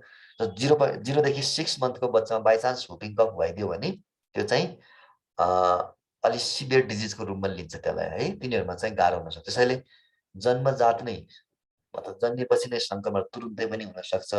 6 महिनाभन्दा मुनिको बच्चामा भने त मोस्ट सिभियर हुन्छ है। वुपिङ कफ, हुप भन्ने शब्दबाट आएको हो, एकदमै लाउड क्राउलिङ इन्सपाइरेसन।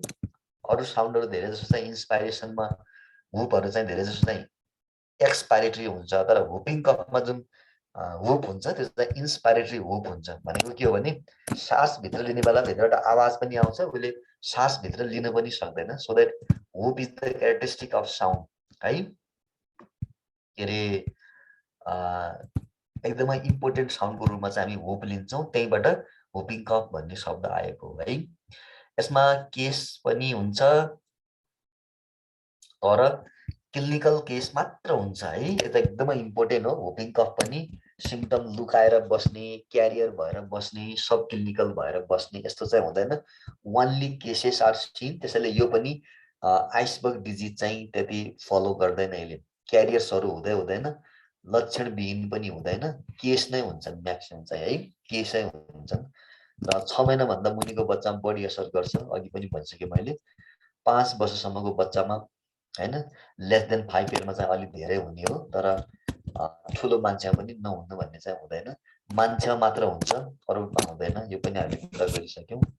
र सर्ने भनेको चाहिँ बढी जसो खोकी लागेको 1 हप्ता अगाडिदेखि खोकी लागेको 3 हप्ता पछाडिसम्म चाहिँ एकदम धेरै सर्छ यो है। प्रोक्सिमल स्टेज भन्छ खास। प्रोक्सिमल स्टेज भने कफ हो होइन, त्यहाँ हुन्छ मर्ने चान्स चाहिँ कमै हुन्छ। यदि इन्फेन्टहरू हो भने 4% मोर्टेलिटी हुन्छ, ठुलो बच्चा भने 1% हुन्छ। इन्फेन्टमा चाहिँ बढी मर्छ, 1 वर्षभन्दा मुनि छ भने बढी हुन्छ। इन्कुबेसन पिरियड 7 देखि 14 दिन हुन्छ, यो कमन नै हो, यसमा केही भन्नु परेन।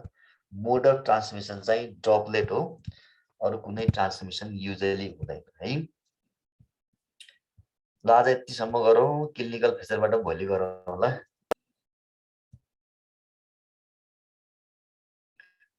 तपाईँहरूले कति के मेसेज पठाउनु भएको छ बुझेन।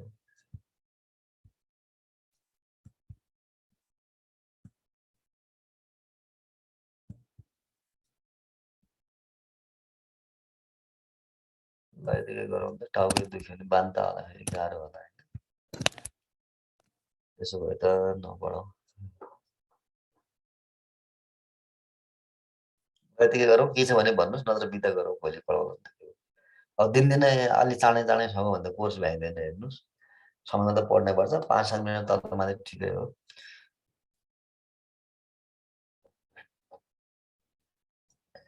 ल बाँकी भोलि कभर गरौँला है। ल सबैजनालाई धन्यवाद, भोलि भेटौँला।